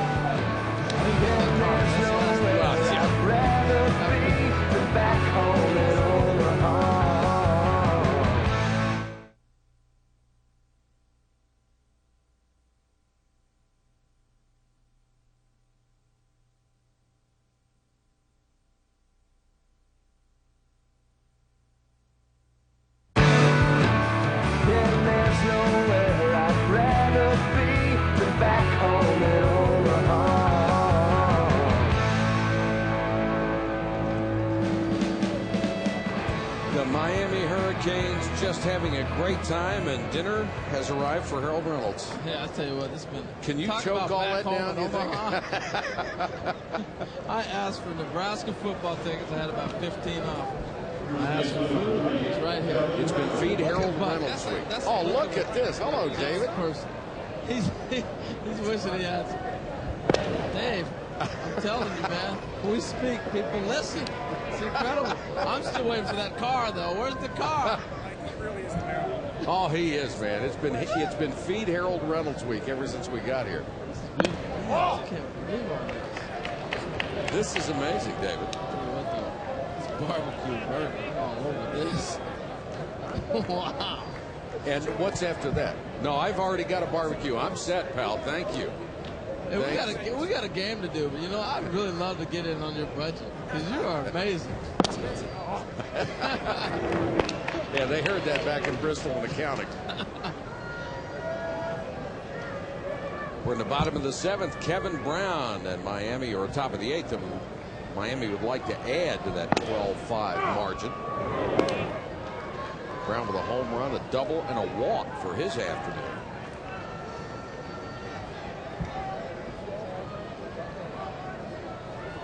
Parker still on the hill from Tennessee. Came out of center field to take over as the relief pitcher.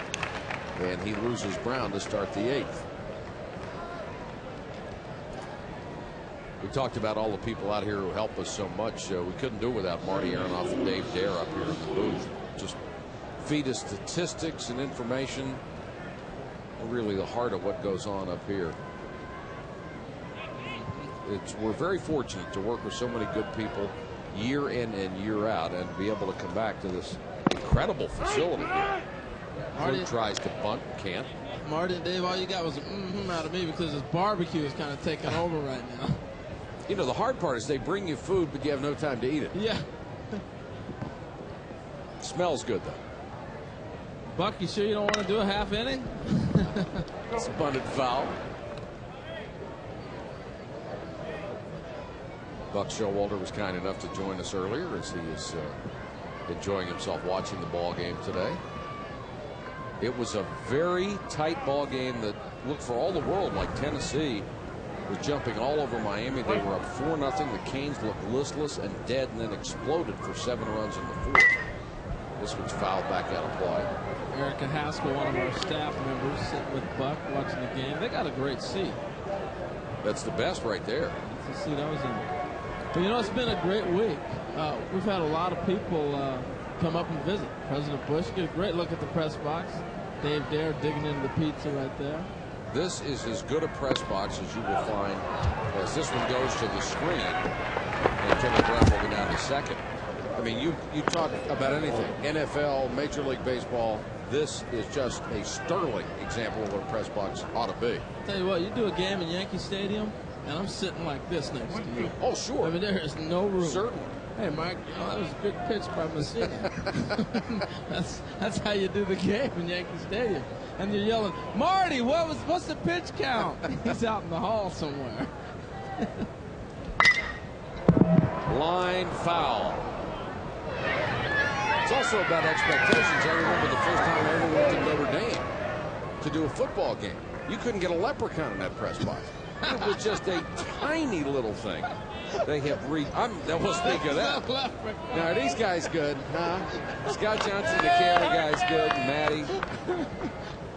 That's as close as we're going to get to a leprechaun. NBC Peacock right there. Oh, my goodness. Called strike. He's gone. Well, you couldn't. It was absolutely awful. I mean, it was built in the teens, and they never did anything to it. He's a Notre Dame fan. Yes, sir. Go Irish. Notre Dame's had a very good baseball team the last few years. Griff wearing that Notre Dame hat. They did not make it. I believe they hosted a regional again. Yes, did they not did. make it any further. I'm trying to think of who they. I cannot recall. Once you get to 64 teams, start to lose it. Totally baffled right now, but I'm sure Dave Dare will come up with that statistic as to who Notre Dame lost to in the region. Hint, hint. Love Lady 0 for 4. They lost to Florida International, we're told.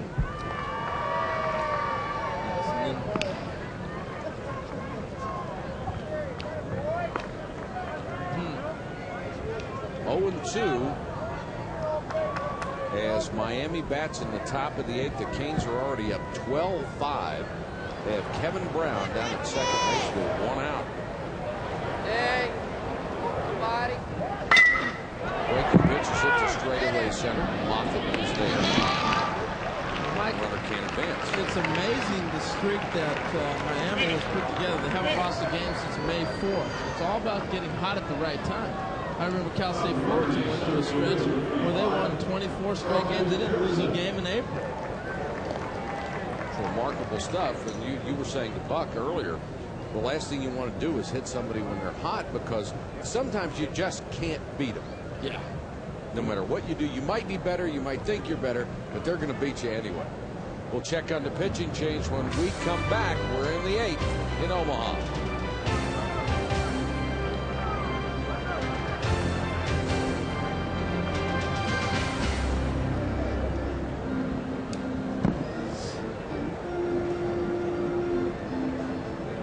You seen who the new guy?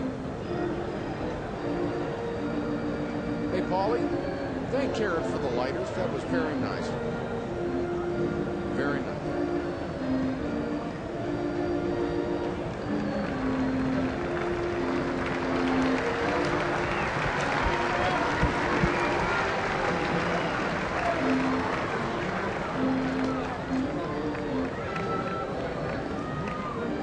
Please come pitching for Tennessee, number 11, Eric Filsinger. Filsinger. He will be in the 6th slot and will also bat.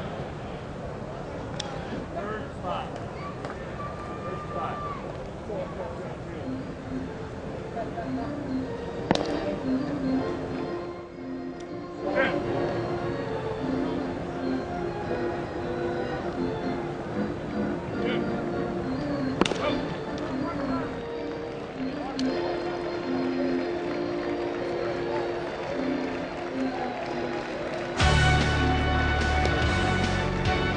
ESPN2's presentation of the NCAA College World Series is brought to you by SportsCenter. Which SportsCenter do you watch?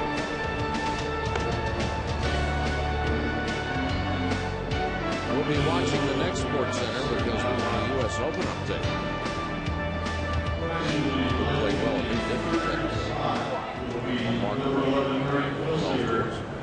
Eric Filsinger, freshman, on in relief. From Eads, Tennessee, this will be his 19th game, no decision. And Parker is back in center field in place of Moffitt. It's one of the things I really enjoy about the college game. I mean, the guy who starts in center field, comes in to pitch, done with that, back to center field. We've seen guys play 3 positions in one game out here. It's great, and I think that's what college baseball is all about. You know, so often we try to compare it to pro baseball. It's not the pros. You want to see pro baseball? Go watch a pro game. Sure. This is totally different. I'd rather pay $12 and come out here. It's entertaining. It's entertaining, no doubt.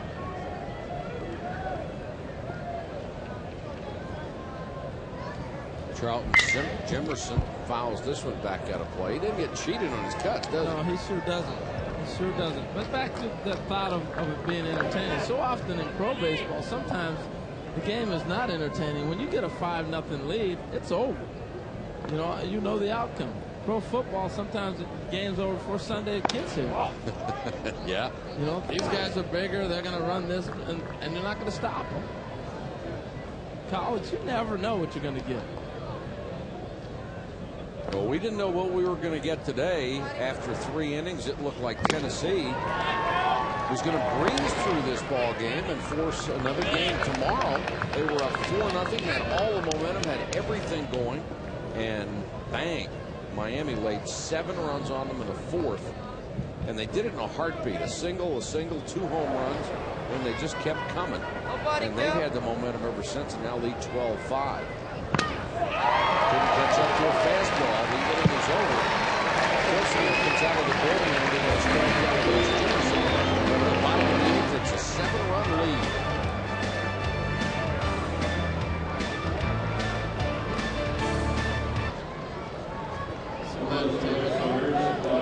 Now you want to leave. Stay here now. There you go. Out of here as soon as it's over.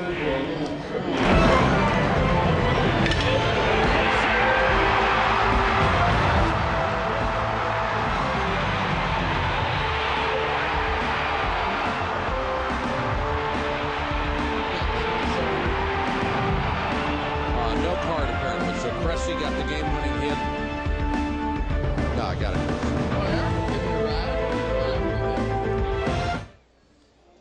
All right, go ahead. Okay. No, she can give me a ride. Okay, then fine. Okay. You go ahead and go. 'Cause I got to say bye.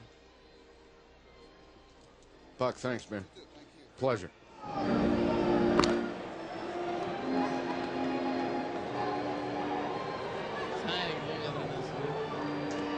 Oh, this is only the bottom of the 8th. Go ahead. Go ahead. I'll see you back. I'll call you as soon as I get back. Yeah. I'd love to give me a ride.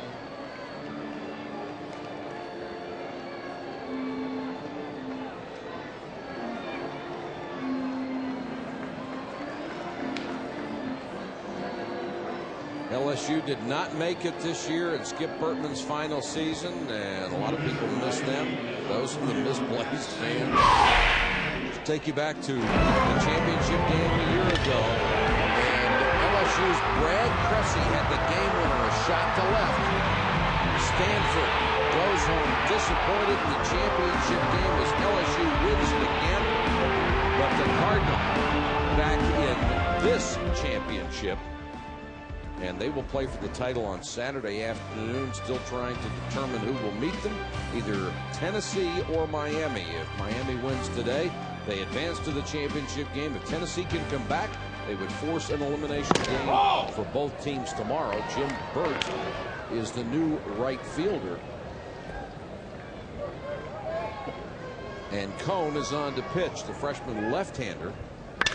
And he gives up a line drive in the corner. Christensen digging for 2, and Burt comes up throwing. It's a leadoff double. Never die. Got a fastball out over. Jim Burt, nice job of cutting that ball off and getting it back in. You want to date yourself a little bit, Mike? Talk about Jim Burt. Well, I do remember his exploits in the NFL. He was an outstanding player for a long time. There's the talking about Burt out and right. Father. Right. Now, you guys were raving about this, and I don't remember the clip, but his dad had him on his shoulder. There was a shot of him being carried off the field at the end of the Super Bowl, and it was a great picture. Jim was an outstanding player for a long time. I think that was an '86 Super Bowl or something like that.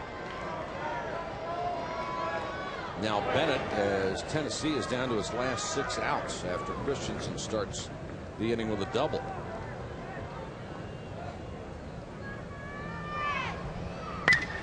Fastball foul back out of play.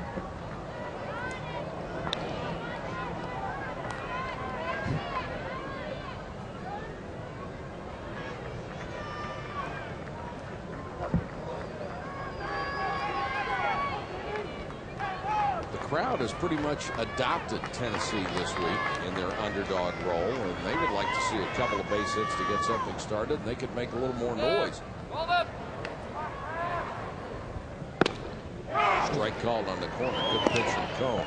Every year there's one team that comes in here and steals the heart of the fans. It definitely has been this Tennessee group. But for a different reason this time. I think more so because all the community things that they have done. You know, we've had the access backstage with them all the time, and showed them in the hospital the other day. You know, people take to that. Absolutely. This is line to right. Burt with a dive. Nice play by Burt. Great piece, Don. Great piece. And Christensen has to go back to second base. We got a great jump on this ball. Look at the first step. He's on it and looks it in. And I know Jim Burke is happy today, too, that the sun is not as bad as it's been all week. So he was able to react and go after that ball. Most of the week, we've watched those right fielders fight the sun before they can take the first step. And the toughest play possible, a ball low to your back end while you're running full tilt. And he made it look easy. Oh, let's go, guys. Parker now stands in, still looking for his first hit of the day.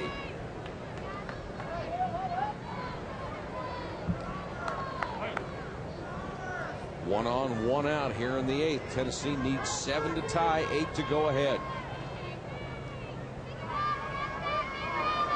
Hold it. Hold it. Parker's one of those guys who was drafted as a pitcher who will be a pretty dangerous guy with a stick if he gets a chance to hit. Yeah, sure will. Be able to help himself.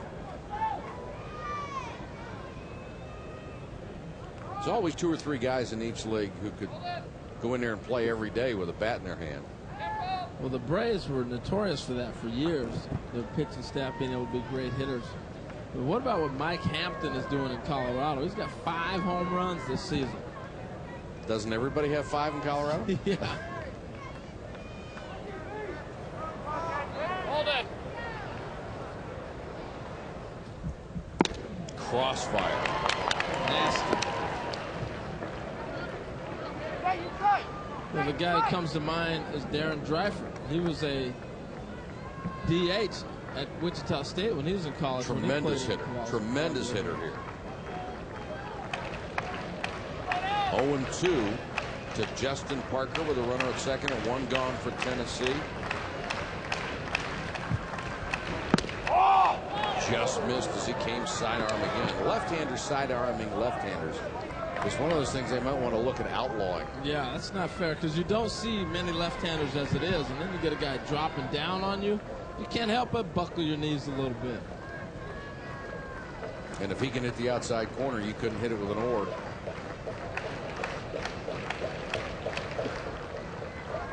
One and two to Parker. Whoa, ripped it back up the middle, base hit. Christensen around third. He's going to score. Hung in there, didn't he? Great piece of hitting.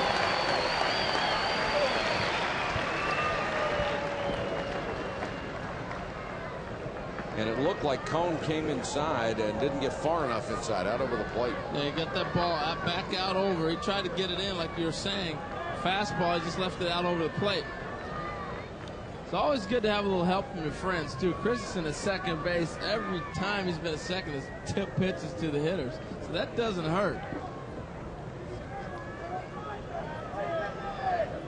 And Jim Morris on his way to the mound, and he's got a lot of situational relievers that he can use. We'll check on it when we come back to the College World Series.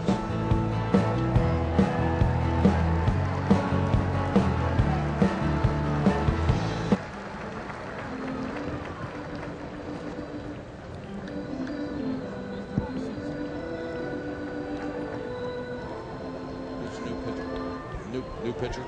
Who is it? Oh, already?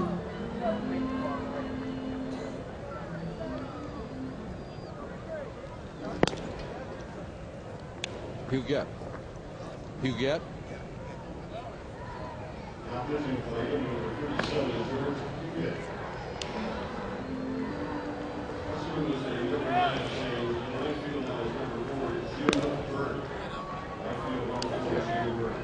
Very.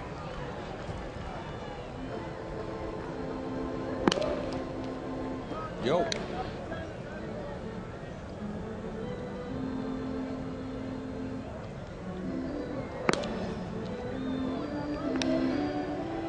Sure.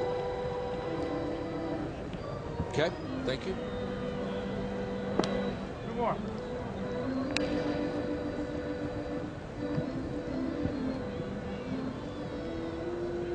Oh, you're getting lunch. That's good.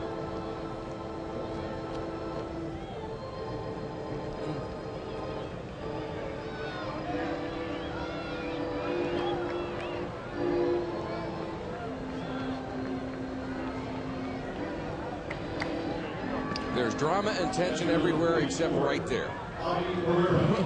No drama, no tension, just, boy, this feels good.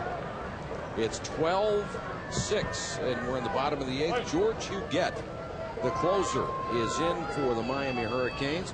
He is making his third appearance here at the College World Series. Down 3 innings, giving up 2 hits, no runs. And on the year, 14 saves, which ties him for Robbie Morrison for the freshman record at Miami. Robbie Morrison is a heck of a reliever. To be able to come in as a freshman and be a closer is really remarkable, because you got to consider most pitchers when you go to college are starters. You don't go around and say, oh, let me recruit a closer in high school. You just don't see that. Tap slowly towards second. Cruz will get the force, and he got to first for the double play.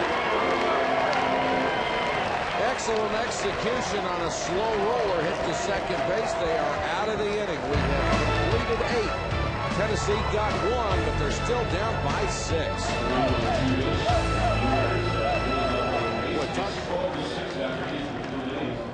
Stop being in a vicinity. Holy smokes. He was halfway to center field.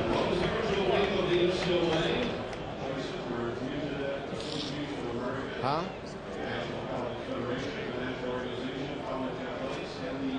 Yep. Been watching a lot. The other angle's probably better. Oh,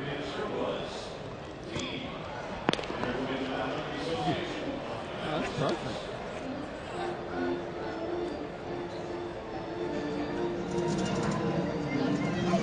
You get somebody to call him on the championship game on there.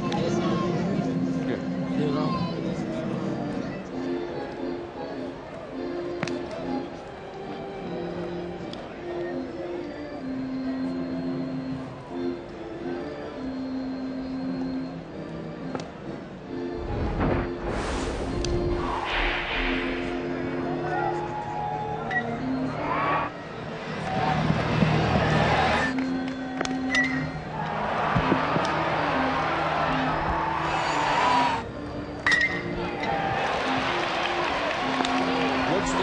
pitcher here, the guys.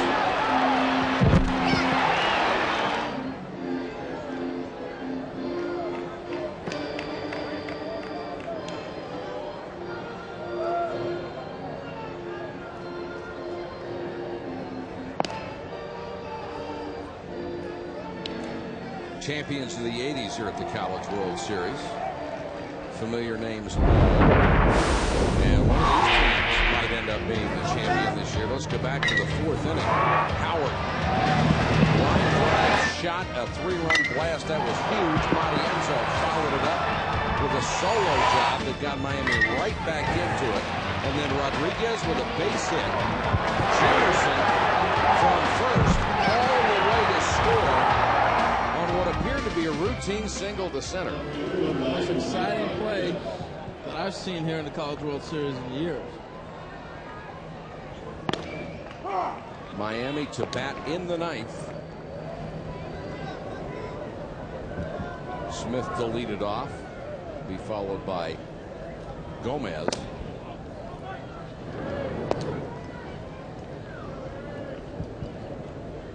As steady as they come, Michael Rodriguez. Sorry, I was looking ahead to the Tennessee 9th. Smith, Gomez, and Burke. Here's the game summary. Miami on top, 12 hits on 12 runs on 12 hits, no errors. Really, they've been held to 1 through the first 3, and we're being dominated by Tennessee. Yeah, they've made this a 6-run game. The first 3 frames, they didn't do a whole lot. Jimerson with that 4 stolen bases, tying the College World Series record. Stole second twice, stole third twice.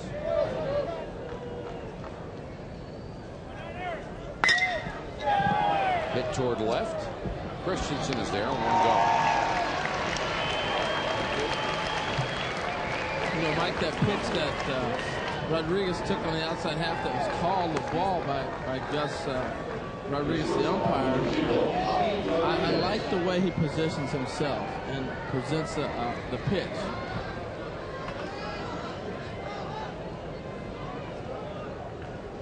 Sets himself in a good spot to see the ball, and that's, to me, is the biggest part of calling balls and strikes. You got to be in the right position before you start. Were you aware whether the umpire liked to set up inside or outside? Did that influence where you thought they were going to pitch it? Oh, yeah, no doubt about it. I would look around and see.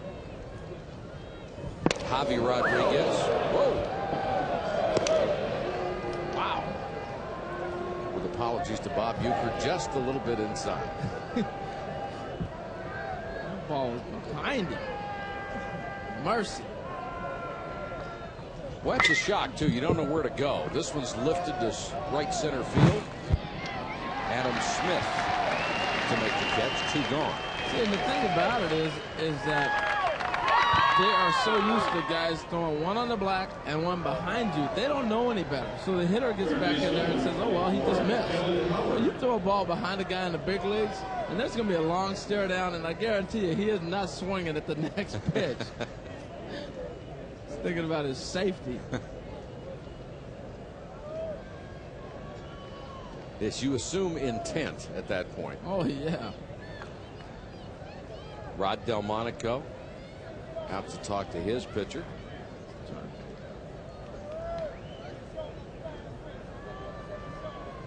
Trying to get that roster in. He's trying to use everybody.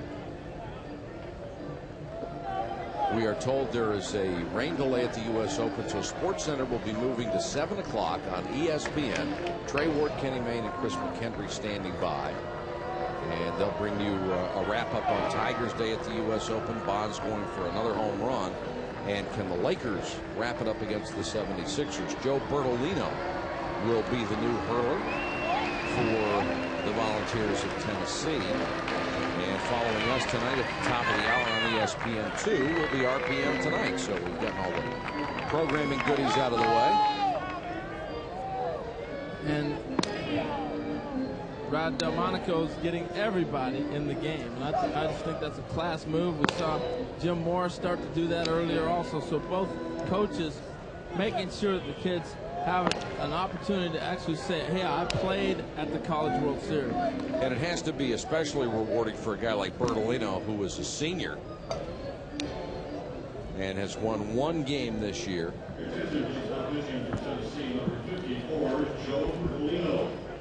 Hasn't pitched all that much.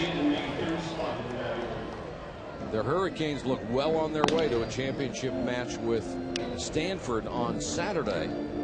And if they can win, it will be 2 national championships in 3 years. In '99, the Canes won their 3rd national title overall.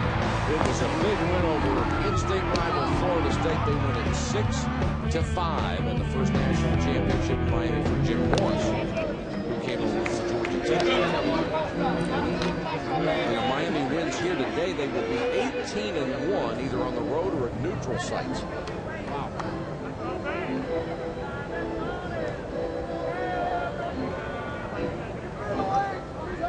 12-6 here in the 9th inning. 2 out, nobody on for Howard.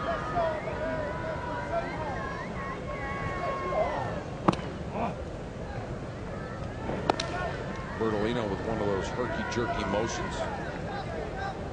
Howard with a home run.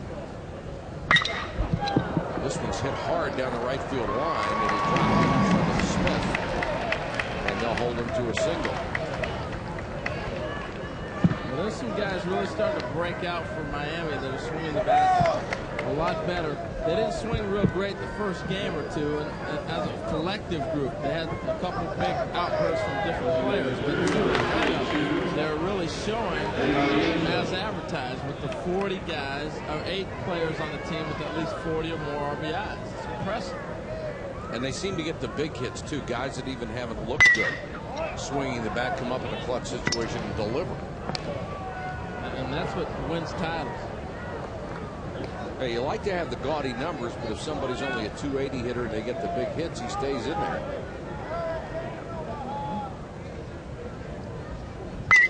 Bertolino, a soft throw, a fastball of only maybe 83, 84 miles an hour. Really hasn't pitched very much.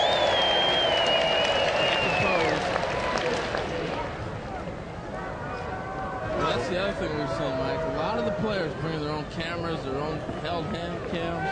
They're taking in every moment. The smart ones do. Some are just so caught up in the experience they don't notice anything that's going on around them. But a lot of these guys, especially if you're with a Miami, you've been here so many times, been in a lot of big games, so you know what to take it everything. And a strikeout for Bertolino. We're out of the inning. We'll go to the 9th. Tennessee, last chance.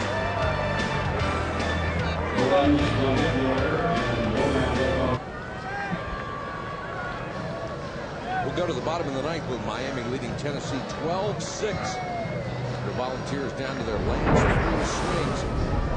Stanford waiting in the wings in '88, led by Coach Mark Marquis. They got back-to-back College World Championships in the final, beating Arizona State 9-4.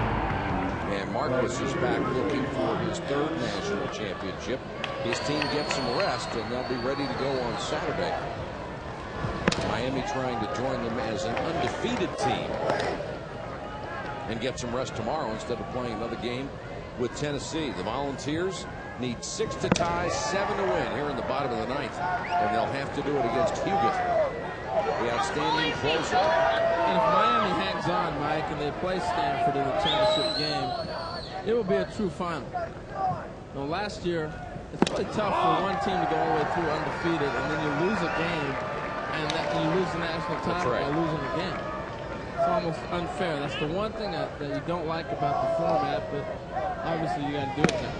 Well, it's double elimination until the championship game. So as you're saying, if you're 2-1, the other team's 2-0, you go in and win. You're 3-1, they're 2-1, they're done. This one is skied to left.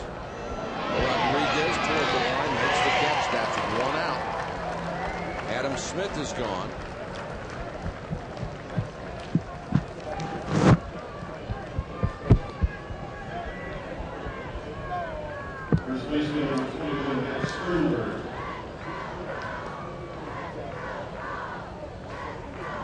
can't get over such a class move by the coaches to get everybody in the game. I think that's so important, particularly at this level. Well, for a lot of them, it'll be, for the seniors, be the last time a lot of them ever play organized baseball. Be the highlight of their life, but something they can look back at for the next 50 years that they played in the College World Series. Matt Sternberg with a chance to hit here. He misses outside with a fastball. And who knows, 50 years from now, somebody might bring a souvenir program to them to have them sign it. Exactly. Or their grandson might be here playing in the College World Series. Fouled out of play. 1-2 to Sternberg. Chris Burke, Saturday. the hottest hitter with the biggest average in this league, is on deck. There's a Miami fan that's ready with his portable palm tree. Not too many palms in Omaha. Breaking pitch low, 2-2. You can bet Jim Morris is sitting in that dugout with his closer on and everything else saying, you know, 6 runs is not safe enough. I've seen it too many times. No, he's not going to get real comfy yet. Yeah. Last 2 are the hardest to get sometimes. Sometimes that last pitch is the hardest one. That last strike. Plate starts dancing around on you. You start realizing what you're about to accomplish. I was thinking about the tornado and the bird logo on the Miami uniform. The Ibis. You were explaining that about the Ibis. I just thought that was special. Why don't you explain that again? Well, it's the last bird in South Florida to leave when a hurricane comes in, the first to come back. But if there's a tornado, any smart birds are out of here. That's a fair ball just inside the line. Sternberg is going to have it double.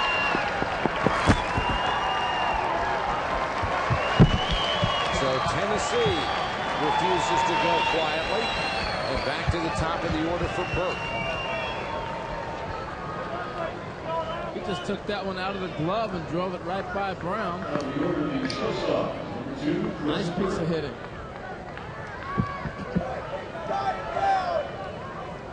This guy's had a heck of a career at Tennessee. First round draft pick of the Houston Astros, so only a junior. I'm not anticipating him coming back to school. That's why I'm saying he's had a heck of a career. His numbers just remarkable. 7 base hits here in the College World Series, but this one is skied to center field. Going back on the grass, Clute, nice play. That could have been trouble, and Clute really showed a lot of range.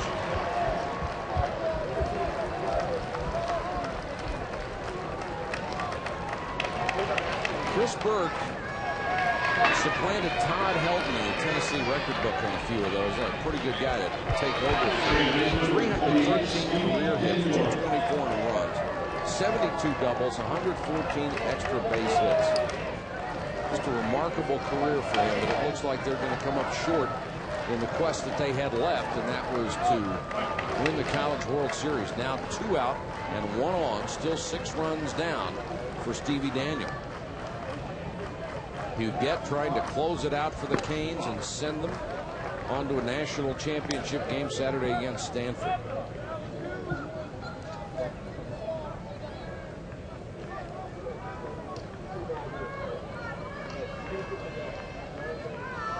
Another guy who's had an outstanding career is this young man right here, Stevie Daniel. He'll be going on to pro ball, drafted by the White Sox in the 6th round. So Tennessee is really losing some quality players from the amateur draft off this ball club. But Rod Delmonico did an outstanding job this year, surviving a lot of injury problems to get here. They knocked off East Carolina in the Super Regional. Fastball smacked it short, but Rodriguez comes up, throws it out, and Miami will go to the national championship game on Saturday as they beat Tennessee 12-6. Harold, they earned it today. They really did. The way they started off the first 3 frames, led Tennessee all the way. In the 4th inning, the 7 runs they scored there just blew it open. The other thing that stands out is the defense Miami played. Only 2 errors so far in the College World Series. They've handled everything. Get a good look at Chris Burke on the other side. Tennessee nothing to be ashamed of. The way they battled was absolutely incredible. And people really degraded their pitching staff after that opening loss to Miami, and they came back, especially Wyatt Allen, showed you what character and what courage they had and what ability as he came back and pitched them to a point where they could play in this game. But Miami, with those 2 big wins, has advanced to the national championship game. Let's go down to the field to Dave Ryan. David. All right, Mike, thanks a lot. Happy Hurricanes down here in the field of Rosenblatt. Jim Morris, 3rd appearance now in the national championship game. You've won 1, you've lost 1. What made this team so good and got here to the final game? I think the main thing is they've been a team. Everybody stayed together. Everybody's worked to score runs, whatever it takes to win. They've tried to do that, pitching, hitting, whatever. Tennessee twice, you beat them, USC once, but no matchup with Stanford. Give us a preview of that game. How do you match up with the Cardinals? Well, they've got an outstanding club. They got great talent. There's no question about that. They're young, but they have great talent. So it'll be a very tough game for us, but we'll have Tom Farmer going against them, and hopefully he'll pitch well. Thanks so much. Charlton Jimerson, an amazing story for you personally, overcoming a lot of odds. Your sister Lynette raising you with your other brother. Did you ever think you'd get this far in your career? Well, you know, I always had big dreams and big hopes, and she's provided that for me and led me to realize that I can make it. So, you know, the hopes and dreams are always there. It just took me to put the effort in to get there. One step further, can you and the Hurricanes do it? A Stanford team that hasn't lost yet like yourselves, very good defensive team with great pitching and Mike Gosling.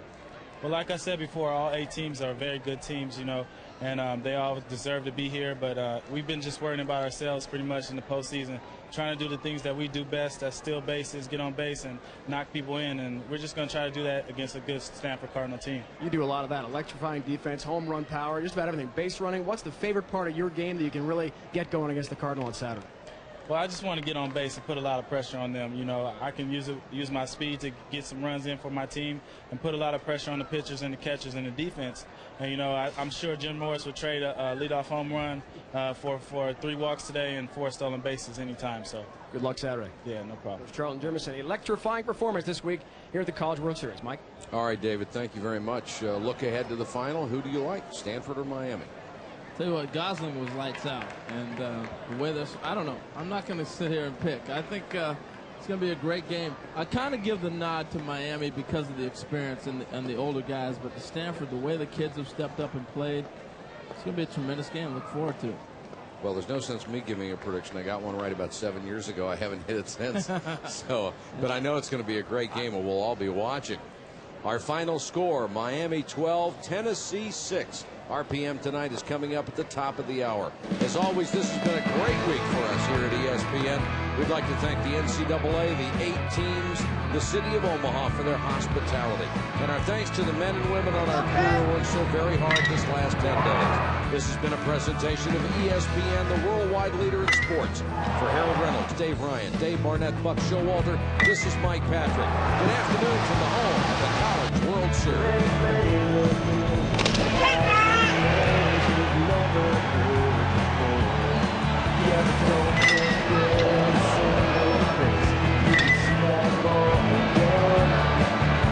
Somewhere down the road, you might say, hey, I remember when.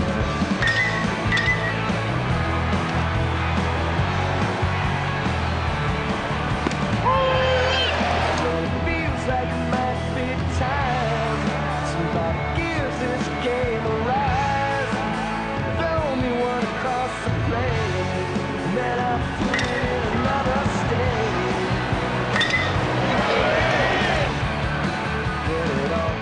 Down to the final round, I'll be right here on this hill. Can't believe the boys gonna make some noise and give this crowd a thrill. So raise that flag, sing that song, and throw me out a brand new ball. Back home in Omaha, I'd rather be back home in